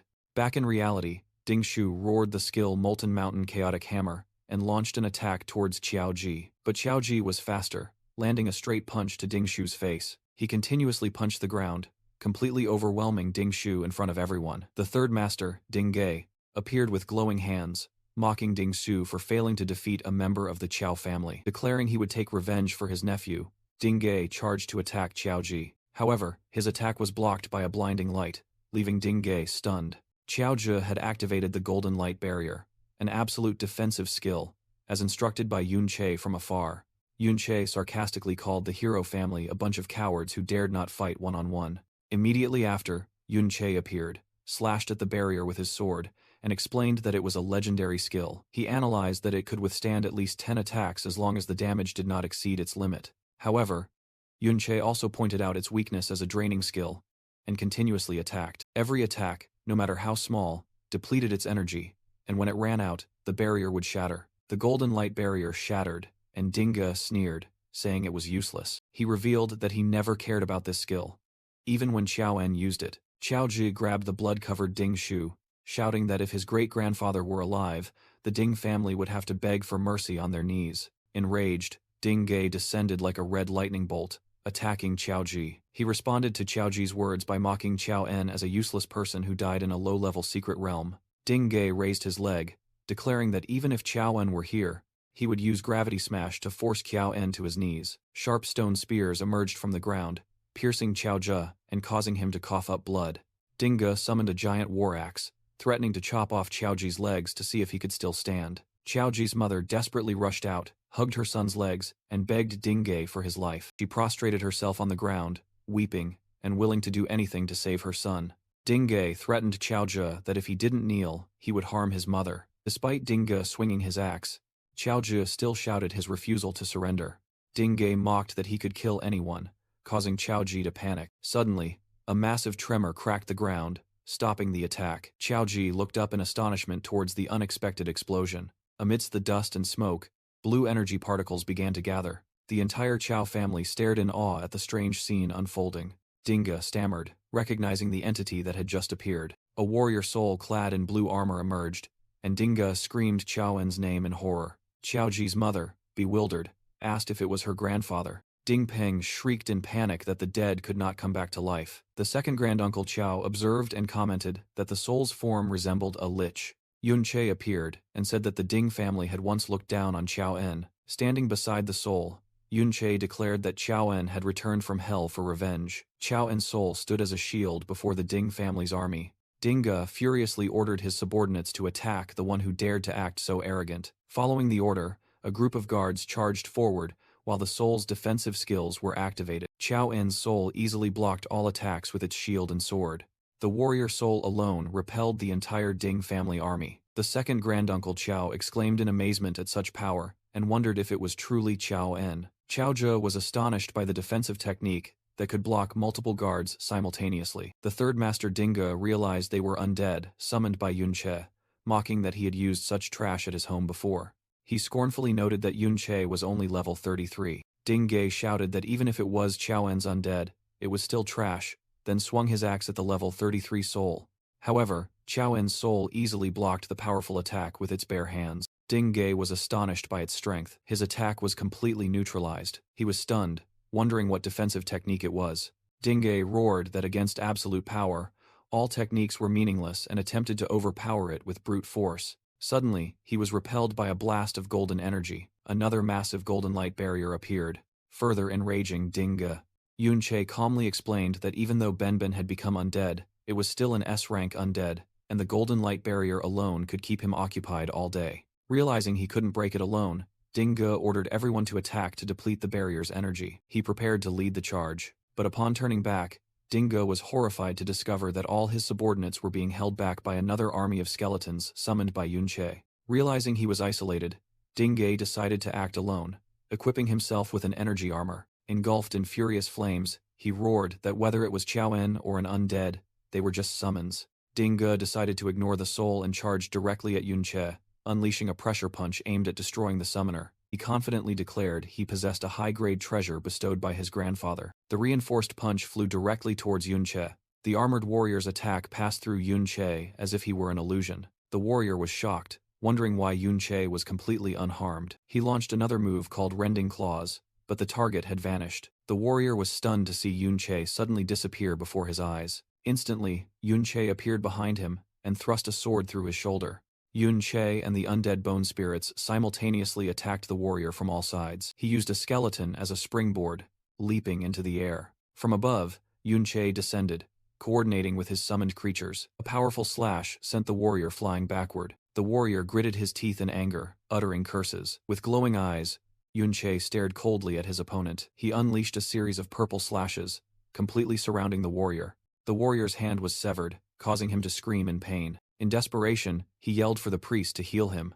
Yun Che suddenly appeared right in front of him, startling the warrior in fear. He shouted, "Disappear," and summoned stone spears from the ground to impale the enemy. After the attack, Yun Che stood calmly on a rocky outcrop. He looked down and sarcastically asked if the warrior was afraid. Sweat poured down as the warrior screamed in panic, wondering why the priest hadn't arrived yet. The reason was revealed. The priest had an undead skeleton archer with a sword to his throat, completely incapacitated. The armored warrior looked in shock as Yun Che's undead army easily slaughtered his subordinates. Yun Che stood high above, taunting that his undead army was no longer as weak as the warrior had seen them at the Ding family's residence. This power came from the legendary skill, Reverse Undead Incarnation, which increased attack and defense by 30%, making them far beyond the guard's resistance. The warrior gritted his teeth in furious resentment at the unfavorable situation.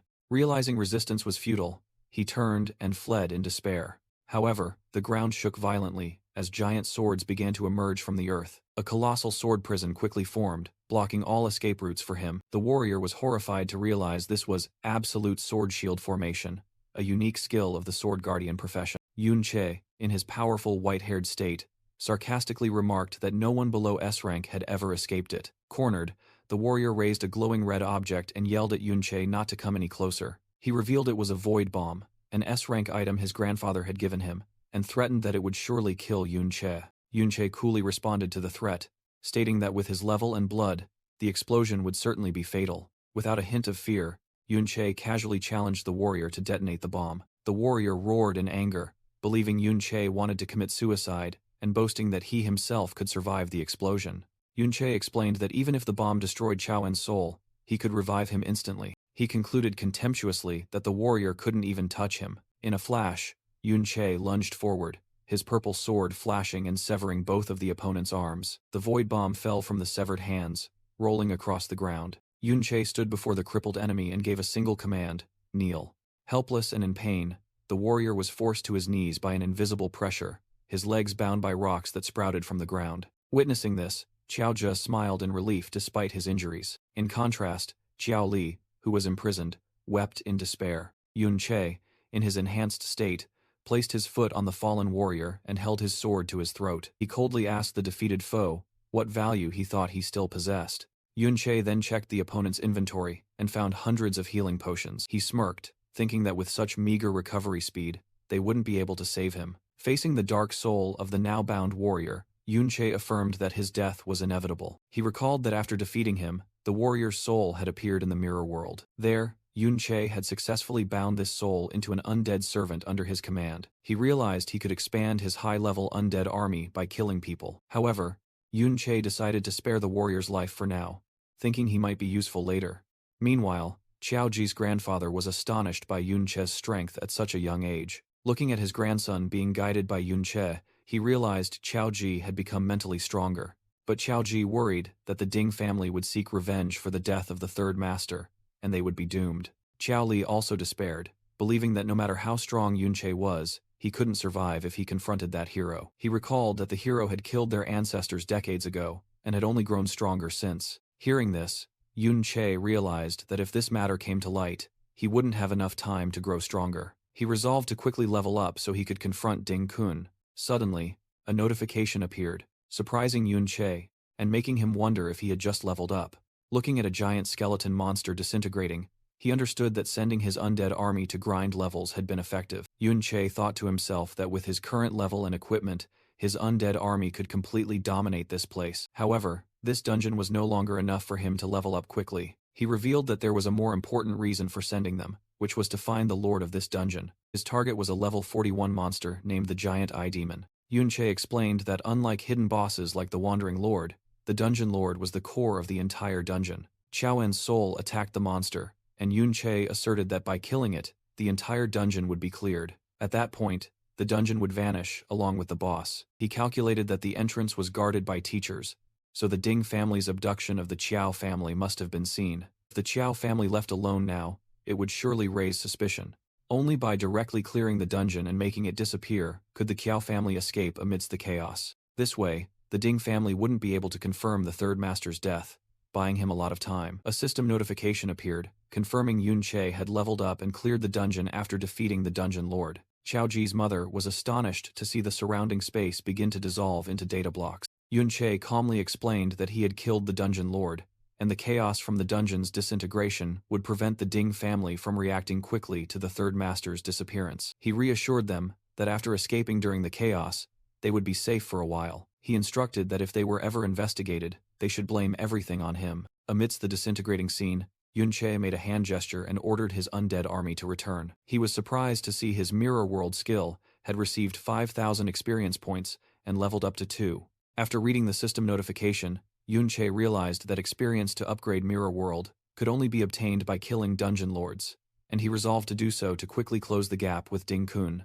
Meanwhile, in a private dungeon belonging to some tycoon, an armored man with an impressive mustache wondered if they needed to be this serious. In a private dungeon, Yunche easily bypassed an armored man who wondered who dared to trespass. The mustached man suddenly felt something behind him, but dismissed it as a hallucination. Yunche thought to himself that the guards in private areas were at most in their 30s. To him, these dungeons were actually not well defended at all. He continued to infiltrate other dungeons, bypassing astonished guards and thinking that it would be soon. Very soon, he would be strong enough. Yunche had to restrain himself until he could personally kill Ding Kun. He continuously defeated dungeon lords, telling himself to remain calm to avoid making mistakes. After defeating a dragon-like monster, he continued his journey. He faced a skeletal centaur monster, repeating the words "stay calm" in his mind. After defeating another dark beast, he leveled up again. His actions caused a stir, with newspapers reporting on the malicious clearing of multiple private dungeons, while his mirror world skill received 5,000 experience points. Countless skill, experience notifications popped up, and articles dubbed the masked individual the Dungeon Destroyer. Elsewhere, a member of the Chiao family read the newspaper and wondered if Yun Che was responsible. The Chiao family's second master asserted that the sudden clearing of multiple dungeons was definitely related to them. The other man worried that this action would draw the Ding family's attention towards Yun Che. The second master emotionally realized Yun Che was doing all of this just to protect them, otherwise they wouldn't have been able to escape. He explained that this hiding place was several days' travel from the Ding family's residence and was well concealed. Other family members breathed a sigh of relief, believing they were finally safe and could escape the Ding family. Suddenly, the ground shook violently, shattering the peaceful atmosphere and causing the entire Chiao family to panic. From the rubble, shadowy figures gradually appeared before the terrified Chiao family, and a voice echoed mockingly about their attempt to escape. The Ding family's second master, Ding Hao, level 42, appeared with a menacing expression, questioning if they thought the Ding family would be too busy looking for Yun Che to bother with them. With eyes blazing red with anger, Ding Hao growled that merely daring to escape the Ding family was enough reason for them to pay a visit. He stomped his foot on the ground, threatening the Chiao family, who cowered on the floor, and sarcastically remarked that they had underestimated the hero's family. Meanwhile, elsewhere, Yun Che and Yun Sha observed a colossal fortress emitting a purple light, known as the hero's dungeon. Yun Che, now level 42, stared at the fortress and silently declared he was here for Ding Kun, while his skill panel showed his mirror world had leveled up to 3. They both observed the hero's dungeon from afar, which Yun Che had set as his next target. Yun Che calculated that the private dungeons he had previously cleared were only around level 30, too inefficient for leveling up. However, high-level dungeons like the hero's dungeon were strictly guarded by the state military within a 2-kilometer radius. His mirror world skill was also limited to a 200-meter range, making it impossible to infiltrate from afar. Seeing no way to sneak in undetected, Yun Che turned to Yun Sha, admitting he had to rely on her. Yun Sha playfully guessed Yun Che's intentions, teasing that there was no way she would help him get inside. She smiled confidently, saying that while she didn't know how much Yun Che knew about her identity, even she couldn't enter without a permit, then suddenly produced 2 passes. Yun Che admitted she had prepared thoroughly. Yun Sha explained they were temporary passes, and required someone to accompany them to bypass the inspection team. With bright eyes, she questioned Yun Che about the real reason he had to evade his family and sneak into this dungeon. Yun Che then reminded her of Chiao En's plight, which they had witnessed in the Ding family's dungeon. He presented his reason. Because Chiao En was not as wicked as rumored, he wanted to help the Chiao family clear their name and confront the heroes to uncover the truth. Yun Sha responded with an emotionless expression, directly asking if he thought she was stupid. Yun Sha questions Yun Che, not understanding why he would risk facing heroes for Chiao Zhe, and even break into her own family's mansion. She suspiciously asks if he foresaw Chiao En's situation, which is why he stole the pass beforehand. Yun Sha continues to list, recalling that the third master of the Ding family entered the traitor's secret realm to cause trouble for him and Chao Ji. However, he then disappeared without a trace until today. She looks directly at Yun Che and asserts that his goal is clearly not just to confront the heroes. Yun Che smiles in response, suggesting that Yun Sha herself is the one with a hostile attitude towards them. Yun Sha is stunned, connecting his surname and given name to the traitor Yun Che from the past, wondering if there's a connection. Yun Che turns the tables, pointing out that she also shares the surname Yun, and asks about her connection to the traitor. Hit where it hurts. Yun Sha awkwardly denies having done such things as him. She admits her real surname isn't Yun, it's just a name she uses to avoid trouble. Yun Che immediately catches on, asking how she knew his real surname was Yun, causing Yun Sha to threaten to report him. She holds up the pass, warning that if she just informs the nearby army, he will surely die. Yun Che simply looks at her silently, completely unfazed by the threat. He confidently states that he believes she won't do it.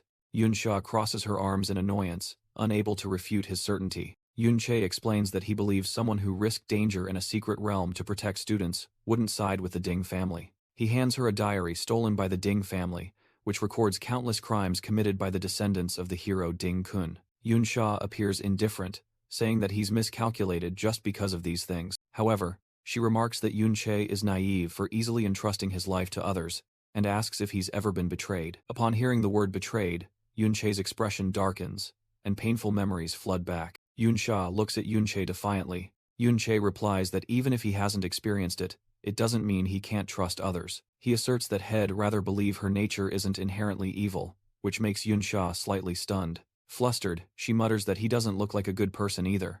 Yun Sha then challenges him, saying if he truly trusts her, He should come with her to see if she betrays him. Yun-che silently accepts and follows behind Yun-sha. Internally, Yun-sha can't believe what just happened. She is astonished that someone still believes she is a good person. When they arrive at a city gate, a guard greets Yun-sha and informs her that she can enter directly. However, the guard immediately asks why she isn't with Elder Ding Dan. He points at Yun-che and begins to explain that Elder Ding had warned them. According to the warning, the family's temporary pass had been stolen, so they must be extremely cautious. Yun-sha retorts, asking if he's interrogating her, causing the guard to quickly deny it. The guard further explains that the Security Bureau had also reported a criminal specializing in secret realm raids heading their way. Yun-sha turns back to look at Yun-che with a mischievous smile. She tells Yun-che that they insist on investigating him. Then she playfully pulls Yun-che closer and tells him to just let them check. Yun-sha challenges the guard, asking if he thinks she wouldn't recognize her own bodyguard. Panicked,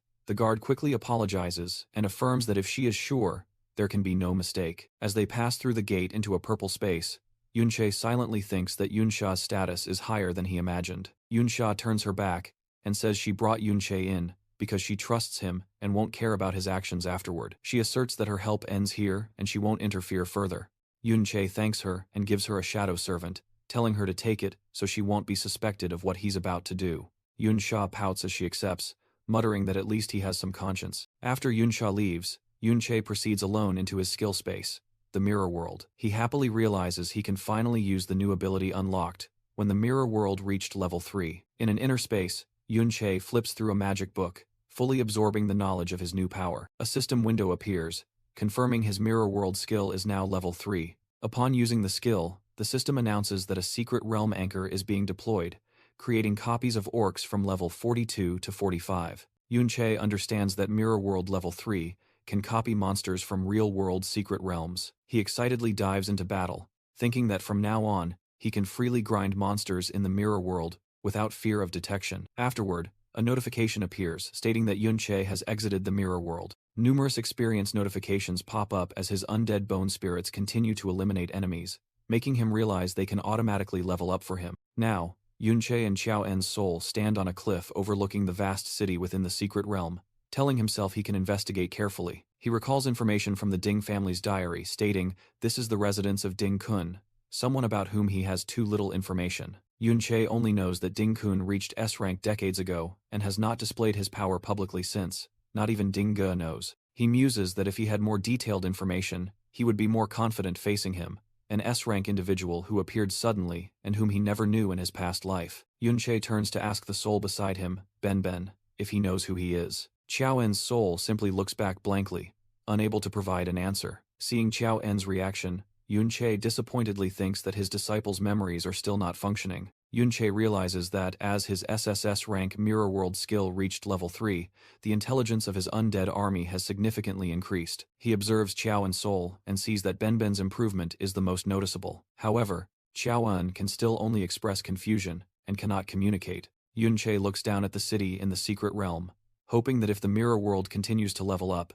Xiao En will regain more consciousness. Meanwhile, in another location, Ding Peng is pleading with his father, saying he cannot ignore the disappearance of the third master. Ding Dan stands among stone pillars, hearing the report that his third son is still missing, according to information from the Security Bureau. Ding Peng angrily states that the criminal dared to approach the hero's secret realm, where a powerful figure named Ding Shen resides. He continues to analyze that to abduct the third master so stealthily, the perpetrator must have reached S-Rank, and he implores his father to seek his grandfather's intervention to ensure safety. Suddenly, Ding Shen appears, grabs Ding Dan by the head, and scolds him, saying someone who can't even look after his own son has no right to lecture him. Ding Dan only manages to cry out in pain from his father's strength. Ding Shen contemptuously says that Ding Dan, at his age, has only reached S-Rank and cannot withstand a single blow from him. He growls that the only reason he keeps a useless person like Ding Dan around is to watch over his grandson. Ding Shen tightens his grip, saying that now Ding Dan has not only lost his grandson but also forced him to clean up this mess. He explains that losing the third master means losing a blood relative,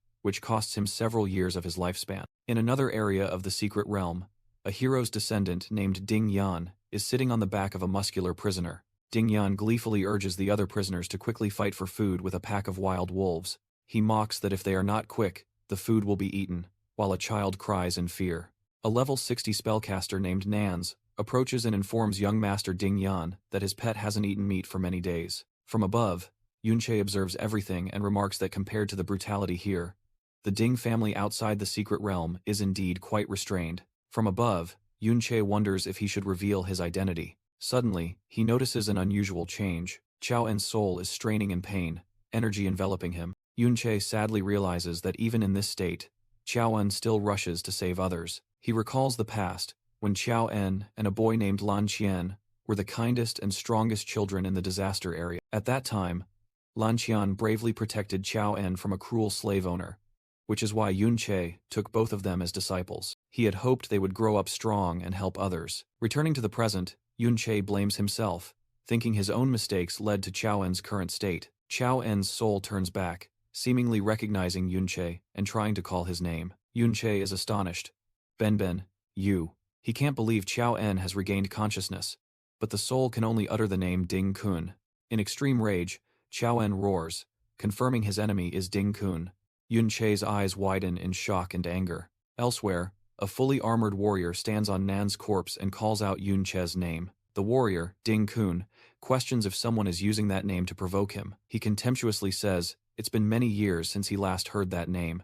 Then Ding Kun smirks menacingly, declaring he will see who dares to impersonate his beloved master. Meanwhile, Ding Yan is affectionately petting two large orcs he calls his babies. He says that because he's been busy taking care of other pets, they must be very hungry. Standing amidst the bloody corpses of prisoners, Ding Yan laughs maniacally. A terrified child cries next to the corpse of another prisoner. Ding Yan laughs heartily, declaring he's tired of these toys and orders the orcs to eat them all. At his command, the giant orcs roar and charge towards the desperate child. Suddenly, purple slashes tear through the air, cutting through the body of an orc. Yunche emerges from the shadows, his sword flashing as he dispatches all the orcs in an instant. With glowing purple eyes, Yunche whispers the name of his former disciple, Lan Qian. He tightens his grip on his sword, wondering how one person could be Ding Kun. A cloaked guard appears, questioning the intruder and warning him that he is trespassing on a hero's territory. Yunche roars in anger, unable to believe Ding Kun could have raised such a scumbag. In a flashback, Yunche from his past life is teaching two young boys,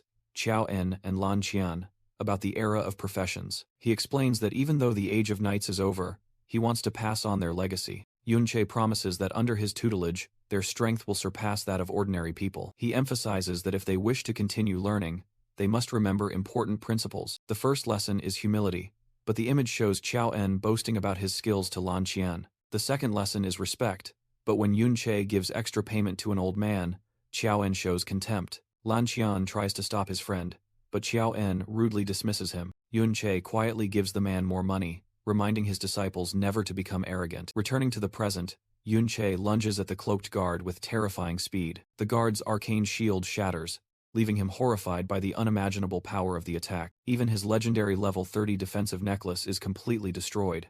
Ding Yan mocks Yunche, declaring he will show him the power of someone on a higher tier. With eyes blazing with energy, Yunche prepares to retaliate. He suddenly remembers his own teachings from years ago, to be merciful and treat the weak kindly. At the same time, to always use compassion to fight against violence and wrongdoing. Yunche recalls saving Ding Kun from a slave trading organization, teaching that those who have been hurt should understand the helplessness of the weak. Back in the present, Yunche decides to let his enemies judge their own actions and lunges forward to attack. However, the attack passes through an illusion, and Ding Yan mocks that hitting an illusion must have made Yunche happy. He challenges, saying if Yunche likes it, there are plenty more illusions for him to slash. Yunche remains unfazed, his gaze still focused. Ding Yan continues to provoke, mocking Yunche's angry expression. He wonders if the anger is due to the lowly prisoners, and seems amused by the possibility. He invites Yunche to try slashing again, sowing doubt about the consequences. Ding Yan reveals that if Yunche slashes all the illusions,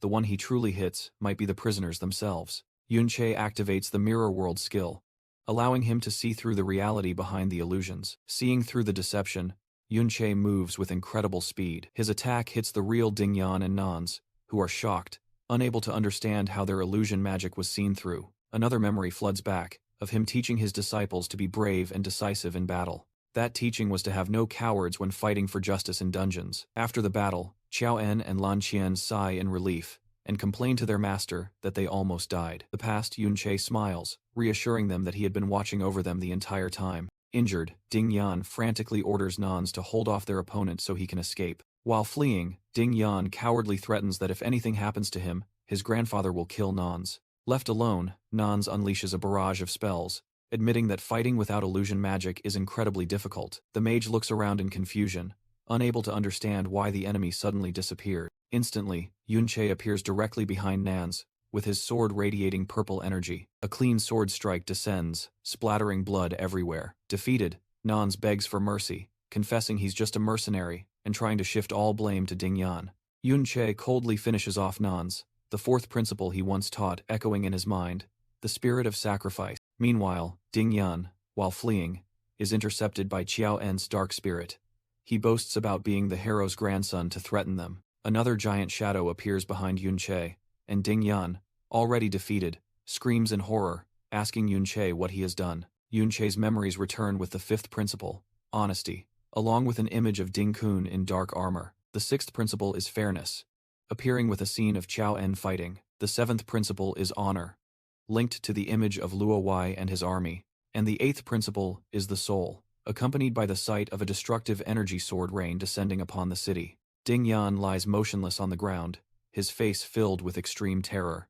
Yunche recalls the scene of the ruined city, painfully calls out Lanqian's name, and questions his betrayal. His rage reaches its peak as he thinks about how those people allowed their descendants to do evil, and he roars a question filled with resentment. In his mind, a voice echoes, asking him back why he is angry. The voice continues to mock, saying it seems Yunche was quite happy in his dungeon, while destruction repeats itself. Returning to reality, Yunche stands amidst the ruins, continuously using healing magic to recover his injuries as his equipment appears. In a flashback, Yunche is covered in blood, painfully calling out Lanqian's name and asking why. A warrior in black armor with white hair, identified as Lanqian, level 71, berserker class, slowly approaches. Yunche dodges an attack while magic mirrors appear around him. Lanqian is surprised to see the mirrors surrounding him. Yunche suddenly appears from one of the mirrors, his eyes flashing with purple light. He swings his sword at Lanqian, growling and asking why he betrayed him.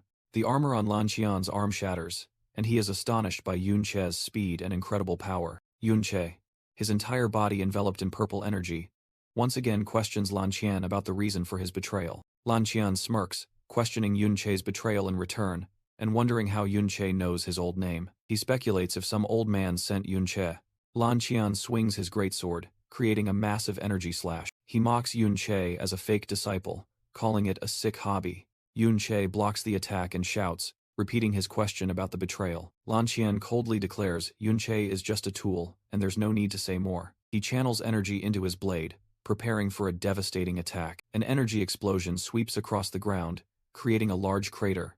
Yunche looks towards Qiao En's spirit, who is holding a sword and shield, and asks about his fate. Qiao En's spirit is pierced by countless dark attacks. In pain, Qiao En shouts Lanqian's name. Lanqian silently faces Qiao En's spirit as they charge at each other. In a flashback, Lanqian repeatedly attacks Qiao En's spirit, and is surprised that he is still alive. He grabs Qiao En's head, roaring for an explanation. With overwhelming strength, Lanqian completely dominates the spirit of his old friend. Suddenly, Lanqian stops as he realizes something. He understands that Qiao En was resurrected by a necromancer, but is now just a soulless shell. The scene shifts to the present, where 3 level 60 warriors of the Ding family, Ding Shun, Ding Qiang, and Ding Jian, appear, calling someone father and demanding that the intruders be dealt with. Yunche angrily orders them to get out of the way. He immediately summons his undead army, including Qiao En, to block the enemies. A familiar figure in black armor appears.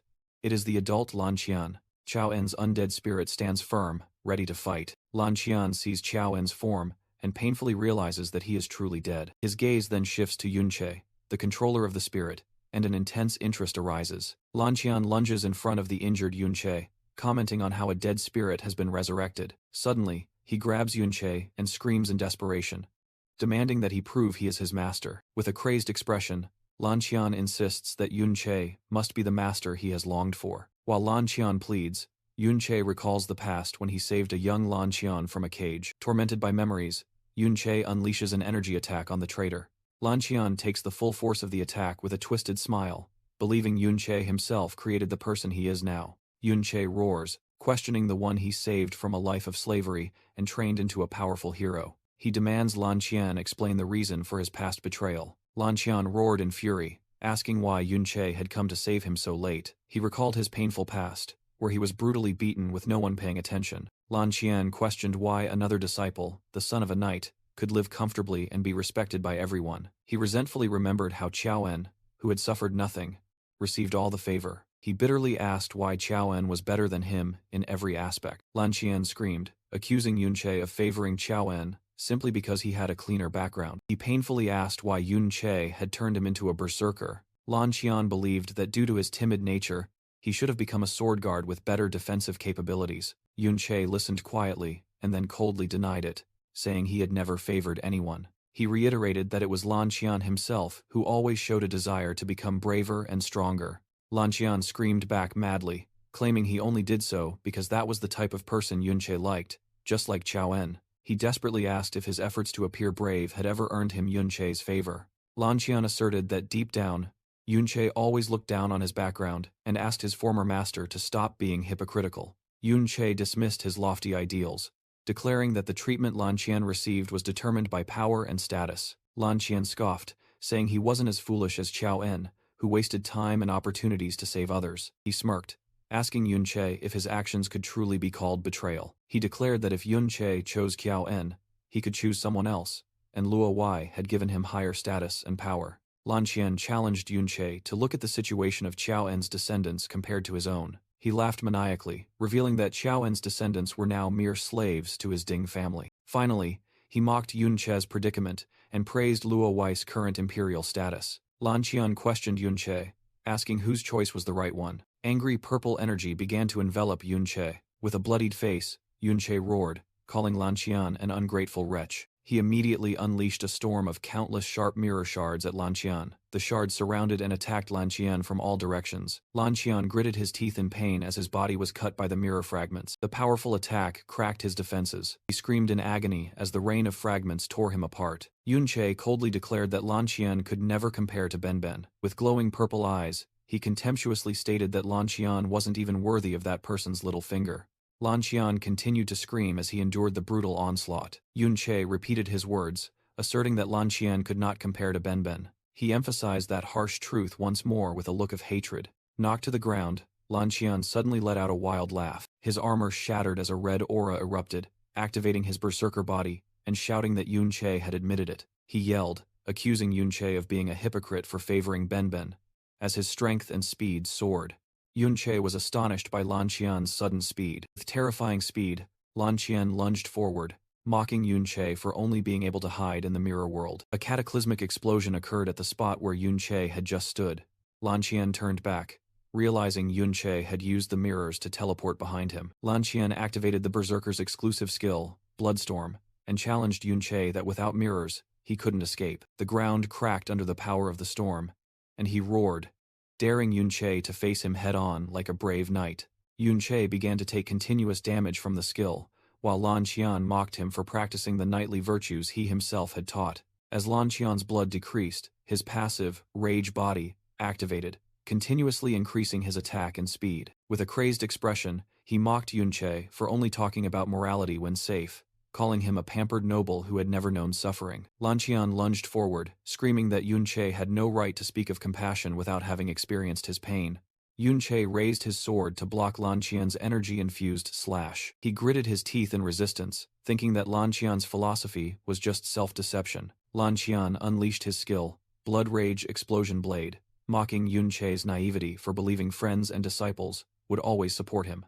Yunche was completely overwhelmed by the power of the attack. A massive explosion shook the ground at the point of impact. Severely wounded and on the verge of death, Yunche collapsed as Lan Qian laughed heartily at his pathetic state. Lan Qian mocked that without mirrors, Yunche was weak, but he had managed to use basic heal to recover a little blood. He declared he wouldn't attack anymore, letting Yunche slowly die from the continuous damage of Bloodstorm. Despite the dire situation, Yunche looked up with determined eyes. Lan Qian suddenly closed in and grabbed Yunche's sword, remarking that he wasn't as tough as he used to be. He pinned Yunche down, declaring this was the price of naivety, and he should be grateful. As Lan Qian lectured that only betrayal made people grow, Yunche had quietly used a mirror shard to teleport behind him. Lan Qian continued his monologue, mocking Yunche's feelings of falling from grace. Yunche seized the opportunity, swinging his glowing sword into Lan Qian's unguarded back. Yunche's attack finally hit, but Lan Qian continued to mock how Luo Wei became king while Yunche was branded a traitor. With a hateful expression, Yunche poured his strength into the sword, lodged in his opponent's back. Lan Qian was sent flying in a massive explosion, shouting if Yunche was jealous. Amidst the dust and smoke, Yunche was critically wounded and bleeding profusely, while Lan Qian let out a triumphant laugh. Lan Qian declared that Yunche's life was in his hands. He offered a condition. If Yunche admitted his mistakes and begged on his knees, he could live as a pet. Of course, the condition was that Yunche had to reveal the secret of his reincarnation. Yunche bowed his head, admitting he was wrong, his biggest mistake being saving Lan Qian from the slave cage that year. He continued to realize his mistake in trusting people like wolves, and at that moment, a golden aura erupted as he leveled up. Lan Qian was shocked to see Yunche's condition restored, while Yunche realized his mistake in thinking being a role model could win people over. Inside the mirror world, Yunche reversed the radiant acceleration skill, realizing his mistake and believing good people wouldn't change. He continued to reverse evil spirit incarnation as his HP recovered, realizing his mistake in rigidly adhering to knightly virtues. With his hair turning a brilliant white, Yunche declared that, to deal with scum like Lan Qian, virtues were unnecessary. His eyes flashed with purple light as he asserted that they just needed to be cleaned up at all costs. Yunche lunged at the stunned Lan Qian with newfound speed and power. A series of continuous slashes were unleashed, completely overwhelming Lan Qian. However, Lan Qian burst into delighted laughter, saying this was more like it. He called Yunche master, his face filled with excitement. Lan Qian blocked Yunche's attack and began to mock, saying he thought his master had learned dual wielding. Apparently, in his eyes, it was just blindly swinging two swords. Lan Qian scoffed that using unfamiliar combat methods in real fights was akin to suicide. He suddenly flinched, sensing something was wrong. Yunche unexpectedly appeared from a spatial portal behind him, causing Lan Qian to cough up blood from the surprise attack. Lan Qian was shocked, wondering how this was possible when all the mirrors had been destroyed. He was stunned to realize the puddle of blood at his feet was the medium for Yunche's skill. Yunche explained that any reflective surface would suffice, making Lan Qian realize he had found a loophole in his strategy. To break the stalemate, Lan Qian roared and activated his Bloodline Fury skill, believing it would eliminate all reflective surfaces. He charged forward with all his might. Suddenly, Qiaoen's spirit appeared right behind him, stunning Lan Qian as he called out his old friend's nickname, Ben Ben. Yunche coldly declared that for someone like Lan Qian, there was no need to speak of knightly spirit when he summoned his undead army. Amidst the desolate battlefield, the undead army enveloped Yunche, ready for battle. With eyes burning with hatred, Yunche growled that he just wanted Lan Qian dead. Lan Qian easily repelled Qiaoen's spirit, mocking that the loser from 60 years ago couldn't keep up with his current strength. He laughed maniacally, declaring that the more injured he became, the stronger he would grow. Yunche calmly replied that he could see through all his flaws. As Lan Qian cursed angrily, Yunche began to analyze the two major weaknesses of a berserker. The first weakness, he explained, was low defense. Since the class required high speed and attack power, Lan Qian had to pour all his stats into those two factors. As a result, while he was engaged in combat, skeleton archers from afar easily shot arrows into his back. Yunche concluded that many of Lan Qian's skills further reduced his defense, to the point where even skeleton undead could injure him, making him enraged and preparing a wide-area attack to wipe them out. Yunche pointed out Lan Qian's second weakness, a lack of area of effect attack. He analyzed that besides his old moves, Lan Qian only had a linear attack, the Blood Qi Violent Slash. Yunche confidently declared that with his mana regeneration rate, he could maintain an endless undead army, preventing Lan Qian from ever clearing them. Enraged, Lan Qian roared in defiance and unleashed his area of effect move, Blood Rain Rampage. Yunche continued to expose his opponent's biggest flaw. He had no one to trust. He recalled how Lan Qian and Qiaoen used to complement each other's weaknesses, but now the shield that once protected him had become a weapon against him. Yunche questioned the one who climbed to the top through betrayal, asking if this was the outcome he desired. Lan Qian ignored the talk of friendship and unleashed a massive energy blast towards Yunche. He shouted that Yunche had died long ago, while he had enjoyed power for 60 years. With a crazed expression, Lan Qian asserted he was right to believe he didn't need teammates. He flew up and summoned his descendants, Ding Jian and Ding Qiang, to battle. Responding to the call, his three descendants, including Ding Jian, appeared on a tower and called out to their father. Lan Qian laughed heartily, declaring he didn't need teammates as he had his descendants to fight for him. Instantly, Yunche appeared behind him and coldly asked, "Is that so?" Without giving his opponent time to react, Yunche swung his blade, cleaving a deep gash into Lanqian's back. Witnessing this, Dingjian screamed in horror, calling out to his father. He couldn't believe his eyes, stunned and wondering if his father had truly lost. Lanqian, heavily wounded and spitting blood, ordered his descendants to stop Yunche and heal him. Ding Sun despairingly said that if even Lanqian couldn't win, what could they do? Lanqian gritted his teeth in rage and utter helplessness. Angered by his descendants' hesitation, Lanqian roared that he would handle it himself. He grabbed the terrified Ding Sun, choked him, and questioned why he was even there. Lanqian screamed madly that everything his descendants had was bestowed by him. He revealed he created them solely for his own health and longevity, then roared at them for daring to defy him. While Ding Zun weakly called for his father, Lanqian ordered Ding Jian and Ding Qiang to stop Yunche, or he would drain both their life forces. Immediately after, a dark silhouette flashed, causing space to seem to shatter. Yunche unexpectedly appeared directly behind Lanqian, startling him. A series of fierce slashes from Yunche rained down on Lanqian. Lanqian screamed in pain as he took the full brunt of the attack. A massive energy explosion engulfed his body. After the attack, Lanqian gasped for air amidst the rubble. He wondered where Yunche had gone, and Yunche taunted that his physique could no longer keep up. Yunche mockingly stated that Lanqian was still just an old man inside, then summoned the undead souls of the Ding family for a family reunion. Lanqian realized in horror that Yunche had turned his own children into undead. Yunche sneered and charged forward. He easily caught up to the fleeing Lanqian and asked if he could still run. Faced with defeat, Lanqian's mind shattered, and he began calling out the names of his past comrades. In his delirium, he called out his master's name. Blood gushed from his mouth as he called out his child's name. With desperate eyes, Lanqian looked at Yunche and said that he could have had all of this. In his final moments, Lanqian saw Yunche's reflection. Yunche coldly declared that all Lanqian would receive now was the hatred of his own descendants, and he had to face the consequences of his choices. The story flashed back over 60 years ago, to a forge, where Yunche stood with his two young disciples, Lanqian and Qiaoen. Yunche stated that since they had both successfully class-changed and reached S-rank, he would give them a gift. He explained that he had used all the high-grade materials he had accumulated to forge a mythical-grade weapon. Yunche handed Lanqian a greatsword, saying it was the highest-grade weapon he could wield, and it perfectly suited his fighting style. Lanqian joyfully swung the new weapon and thanked his master. Yunche then turned to Qiaoen, calling him Yi Yi, and presented him with a set of axes and a shield suited for his new class. Qiaoen quietly accepted them and grumbled that his master really knew how to spend money.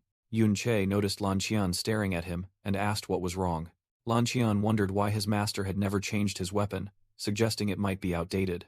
Yunche drew his sword and asserted that it would never need to be replaced. It was the Flowing Cloud Sword. He explained it was forged in an ancient forge in an SSS-grade secret realm, the culmination of countless treasures he had collected over the years. At that time, the sword was only in its embryonic form. It was a unique grade equipment, the highest tier that couldn't be replicated. The sword had a special forging method, capable of endless transformation like drifting clouds, becoming any weapon form. The condition for it to take its complete form was to synchronize perfectly with its user, as when it transformed into a giant battle axe. Yunche said that, after countless battles, it now moved at his will and automatically adapted to his changing strength. The young Lanqian looked at his master and his sword with admiration, exclaiming, "It's amazing."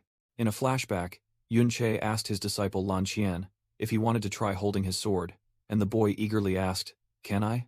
The young Lanqian gripped the Flowing Cloud Sword with a look of admiration and determination. The memory shifted to another time, where the adult Lanqian stood over his master's corpse, ordering the scene to be staged as if Yunche had rebelled at the king's command. He laughed maniacally, exclaiming that the unique grade weapon had finally become his. In Lanqian's hands, the sword began to transform, emitting a dark aura. The story returned to the present. Yunche began to recount that when he faced the secret realm's front line, no matter how difficult the path, he had never retreated.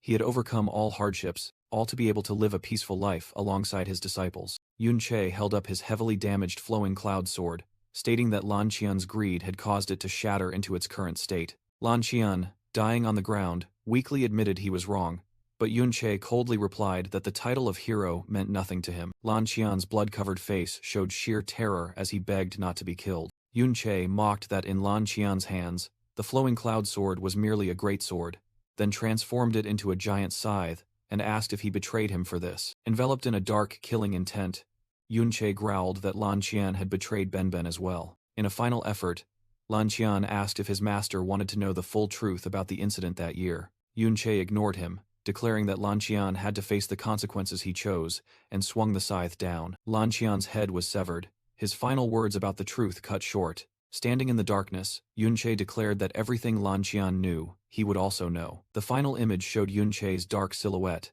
contrasting with Luo Wei sitting on his throne. In his dying moments, Lan Qian's soul realized he was merely a pawn in Luo Wei's plan. Faced with this truth, Yun Che simply watched with determined eyes, for his path of revenge had only just begun. As the traitor's soul dissipated, Yun Che resolved that he must become even stronger. The current world had a limit. Ordinary people could only reach level 30 inches their lifetime. Even exceptional talents in official organizations were capped at level 60. Level 60 was a monumental barrier, and the only way to overcome it was through class advancement. Class advancement would evolve one's job, unlocking higher-tier exclusive equipment, stats, and skills. Yun Che calmly looked at the item he had just acquired, something that could break all limits. It was the Class Advancement Certificate, an extremely rare item that countless people coveted. He recalled that in his previous life, even though secret realms were open to all, the success rate for class advancement was only 1 in 10,000. But in this life, that item was tightly controlled by the government. Within the entire Ding family, only Lan Qian's ancestor possessed one, and no descendant had ever had the chance. The difference in power before and after class advancement was like night and day, akin to Lan Qian transforming from a warrior to a berserker. Yun Che admitted that without the mirror world skill, he wouldn't have been able to defeat such a powerful Lan Qian. He wondered what would happen if he possessed both the mirror world and the power after class advancement, and began activating the item. The thought of unimaginable power flashed in Yun Che's mind. The system began scanning his stats, and confirmed he met the prerequisites. 3 class options appeared: combat dancer, poet, and forest musician, along with the requirement to start a class advancement quest. Yun Che ignored these options, as he already had his own goal. The class he was aiming for had been decided long ago. A rare caster-type class that was the only one possessing offensive skills. Among the job change options, Yun Che decisively chose War Martial Artist. Immediately, the mirror world presented the option to reverse this job. With determined eyes, Yun Che accepted the job reversal. This world has 8 basic job classes, which then develop into many advanced branches with their own specializations. However, there are always exceptions, namely the hidden advanced job classes. The stronger the job class, the higher the requirements to change into it. For example, War Martial Artist requires speed above 55 and spirit above 65. This was already impossible for a spellcaster, not to mention the need for the Bloodlust Slaughter item. This is a bloodstone that needs to be filled with energy through mass slaughter, a task too difficult for a spellcaster with no offensive capabilities. Therefore, very few people can successfully change jobs. But now, the mirror world has reversed and multiplied these requirements. The new job created is the Peaceful Martial Artist, with the introduction that their dance is both a healing hymn and a destructive melody, requiring 5 life sprouts. Yun Che broke out in a cold sweat, thinking the requirement was overly exaggerated. He wondered about the reversal rules of the mirror world, deducing that the new requirement must have a difficulty equivalent to the Bloodlust Slaughter.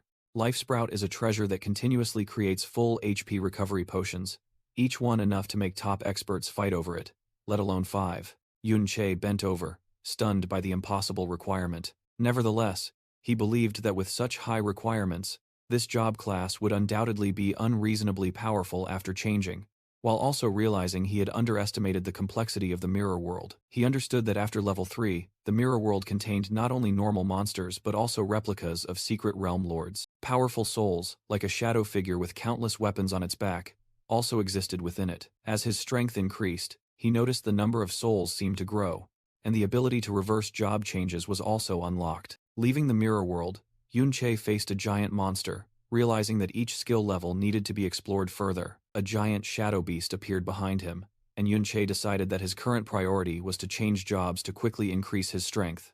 It was time to leave. After defeating the secret realm lord, Yun Che leveled up twice. He received the legendary equipment Great Fang Necklace, officially cleared the dungeon, and reached level 50. Immediately after, the entire space of the heroic dungeon began to disintegrate. Outside, the guarding soldiers watched the unusual scene in shock. They were confused as to why the dungeon suddenly disappeared, and worried about the heroic family inside. A commander, fearing the worst, ordered all soldiers to enter the collapsed area.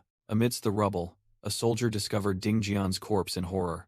News of the tragedy quickly spread throughout the city via flying newspapers. A man sat watching a news report announcing the massacre of the heroic family.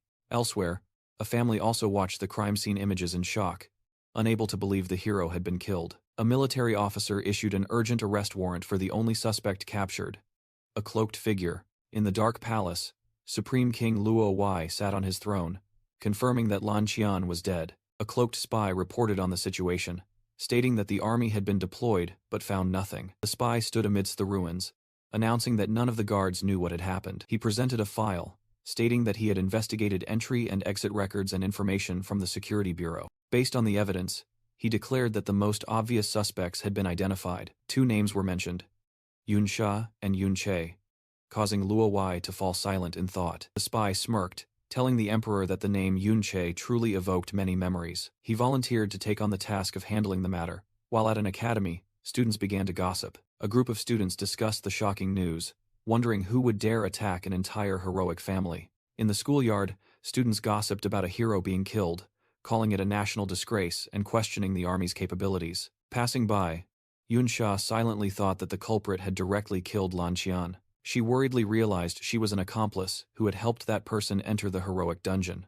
Yun Sha hesitated whether to report it, but then thought that after this, they might never see each other again. Just then, Yun Che suddenly appeared right in front of her. Yun Sha was completely stunned by his sudden presence. In another space, Yun Che silently pondered something called the Life Nursery. An armored entity knelt before him, mumbling about the item. Yun Che believed the Life Nursery was extremely precious, something only high-level individuals could possess. He immediately thought of Yun Sha, someone who clearly had a noble background. Sitting on his throne in his world, Yun Che asked the entity about Yun Sha's identity. The entity revealed a shocking truth.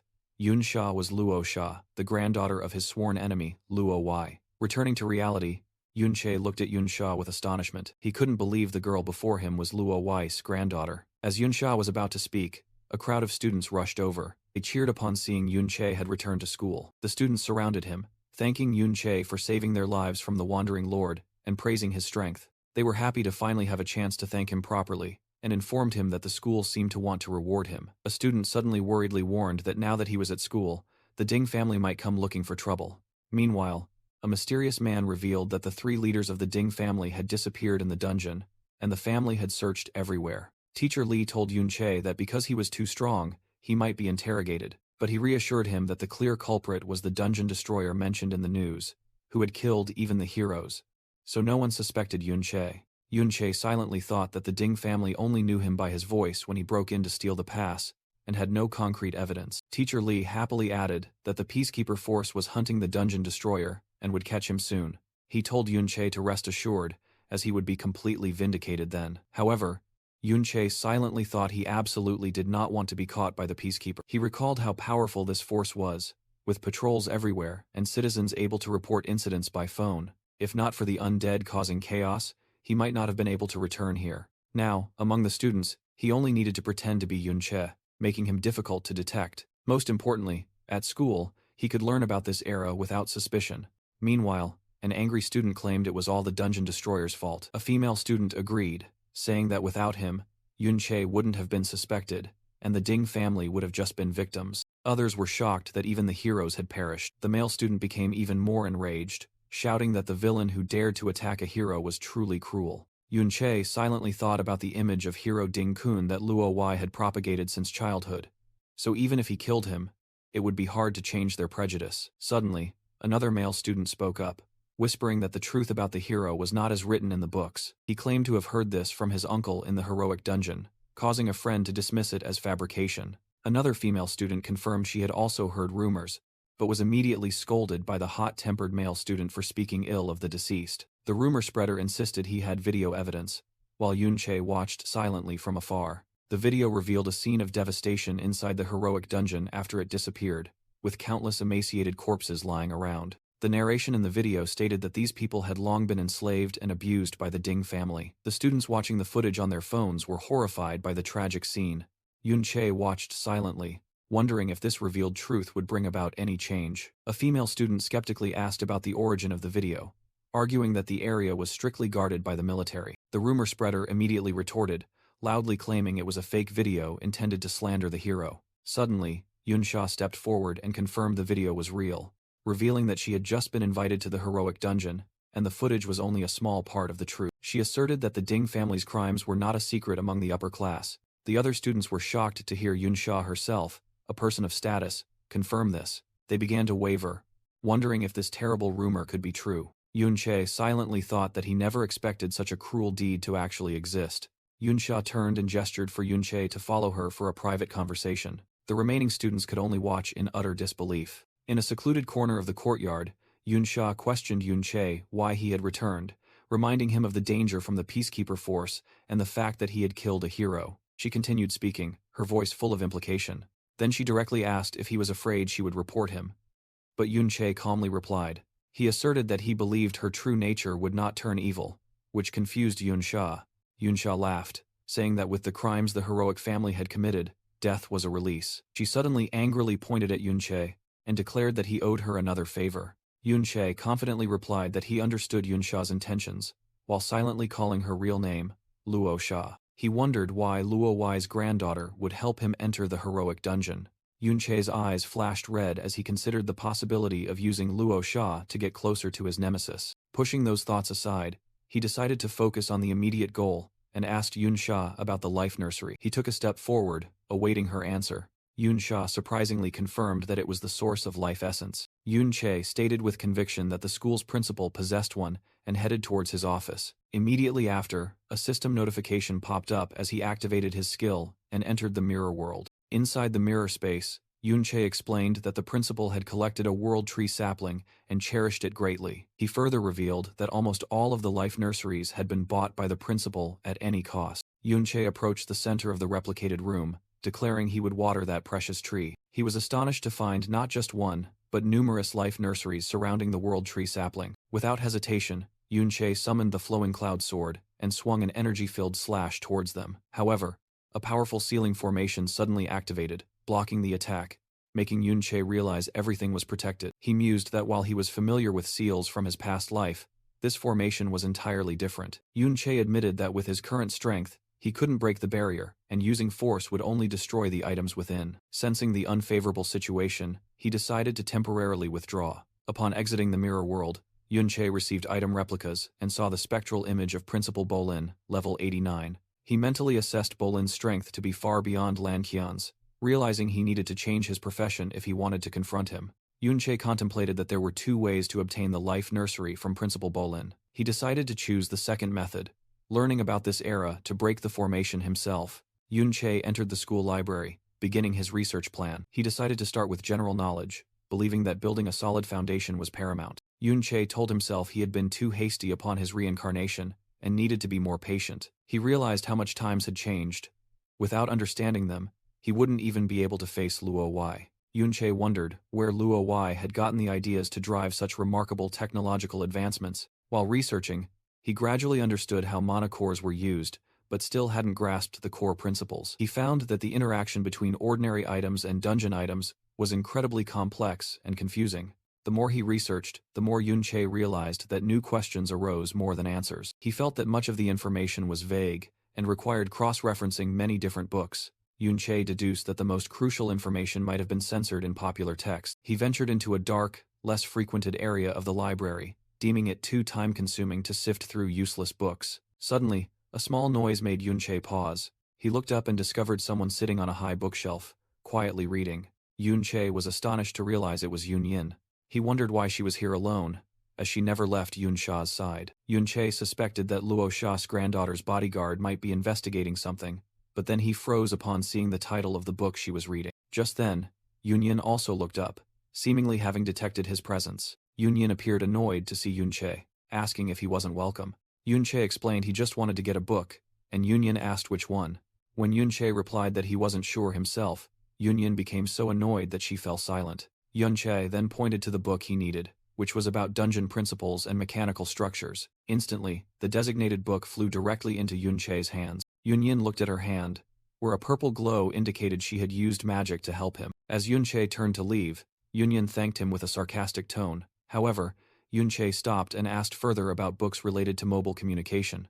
Yunyin was once again silenced by his bothersome nature. The next day, Yunche returned and handed Yunyin another book. He also brought a sandwich and offered it to her, saying it was delicious. Yunyan coldly refused, stating it wasn't necessary. Yunche still decided to place the sandwich nearby for her. He thought to himself that despite Yunyan's cold demeanor, he felt an inexplicable sense of closeness. Yunche found this feeling strange as he looked at the sandwich he had left behind. After he left, Yunyan quietly reached out and took the sandwich. Yunche observed Yunyan searching for books, and guessed she had taken advantage of Yuncha's rest to visit the library. He planned to approach her gradually to extract information about Luo Wai and Luo Sha.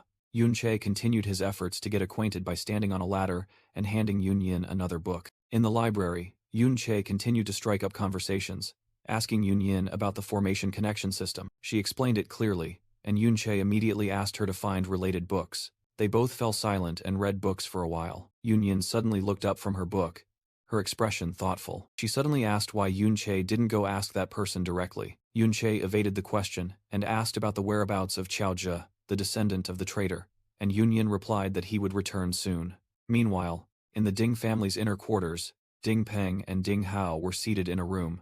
Ding Peng angrily looked at the photo of Ding Shu tied up, furious that the kidnapper had only sent a picture and then gone silent. Ding Hao suspiciously asked if Yunche had done this. Ding Peng reasoned that Yunche was doing this to avenge the Qiao family, and wondered if he was the one who killed Lan Qian. He roared in despair, not understanding why the authorities ignored the words of the hero family and didn't arrest Yunche. Amidst Ding Peng's rage, a guard rushed in. The guard reported that Qiao Zhe of the Qiao family had returned to school. In the schoolyard, Qiao Zhi stood alone before the fountain, holding up a banner that read, "Down with the traitors." Other students gathered, discussing and wondering why Qiao Zhi was causing trouble right after the hero's death. Despite a student's assertion that Qiao En was a traitor, Qiao Zhi declared he had video evidence. From the balcony, Yunche and Yunyan quietly observed everything. Qiao Zhi boldly declared that the truth had been hidden for too long, and he would prove his grandfather was a hero. Seeing Qiao Zhi's determination, Yunche thought to himself that this world might be about to change because of the boy.